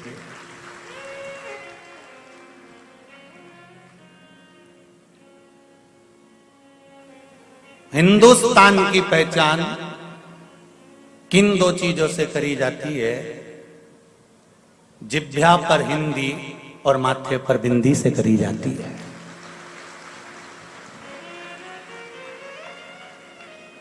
मेरे हिंदुस्तान की पहचान है तुम्हारी जीवान पर हिंदी हो और मेरी बेटियों के माथे पर बिंदी हो। मेरा हिंदुस्तान पहचाना जाता है, मेरा भारत पहचाना जाता है। उसकी पहचान का सबसे बड़ा तत्व है और आज दोनों चीजों को मिटाया जा रहा है। हिंदुस्तान के लोग हिंदी को मिटाने के लिए लगे हुए हैं और मेरे हिंदुस्तान की बेटियां माथे पर बिंदी मिटाने को लगी हुई हैं। मेरा निवेदन है अगर बन सके तो दोनों को बरकरार रखना, जीवान पर हिंदी रखना और सिर पर बिंदी रखना। मेरा हिंदुस्तान पहचाना जाएगा। शर्म नहीं आना चाहिए। वो विदेश से आई हुई इस्कॉन मंदिर की बेटियां लंबा तिलक लगाती हैं, तन पर साड़ी पहनकर हरे राम राम राम हरे हरे गाती हैं, हरे कृष्णा कृष्णा कृष्णा हरे हरे गाती हैं। और ब्रज की गलियों में हो, चाहे बेंगलोर की गलियां हो, चाहे हैदराबाद की गलियां हो, उनको कोई शर्म नहीं आती और साड़ी पहनकर माला लेकर घूमकर तिलक लगाकर निकलती हैं। और मेरे यहाँ कहा जाता है हिंदुस्तान की पहचान जीवान पर हिंदी हो और माथे पर बिंदी हो। जब मस्तक पर बिंदी आप भी लगाओगे तो मुझे गर्व होगा कि मेरे हिंदुस्तान की यह पहचान है। पर बेटियां भूल गई, बेटी भूल गई।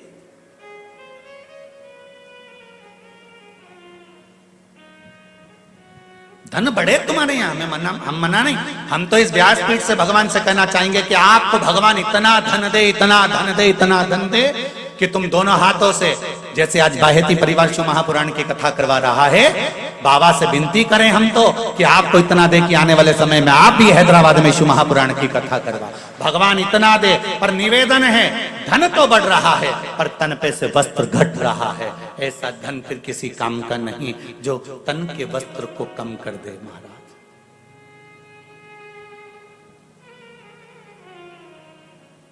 प्रथम नवग्रह शिव महापुराण की कथा चल रही है, थोड़ा ध्यान लगाकर सुनिएगा। और अगर आपको जिंदगी में अच्छा लगे तो इस हिंदुस्तान की दो पहचान को अगर अच्छा लगे तो टीवी के माध्यम से काट कर व्हाट्सएप पर, इंस्टाग्राम पर जरूर सबको भेज देना कि मेरे हिंदुस्तान की दो पहचान है। एक जीवान पर हिंदी और जम के बोलो माथे पर बिंदी, ये मेरे हिंदुस्तान की पहचान है।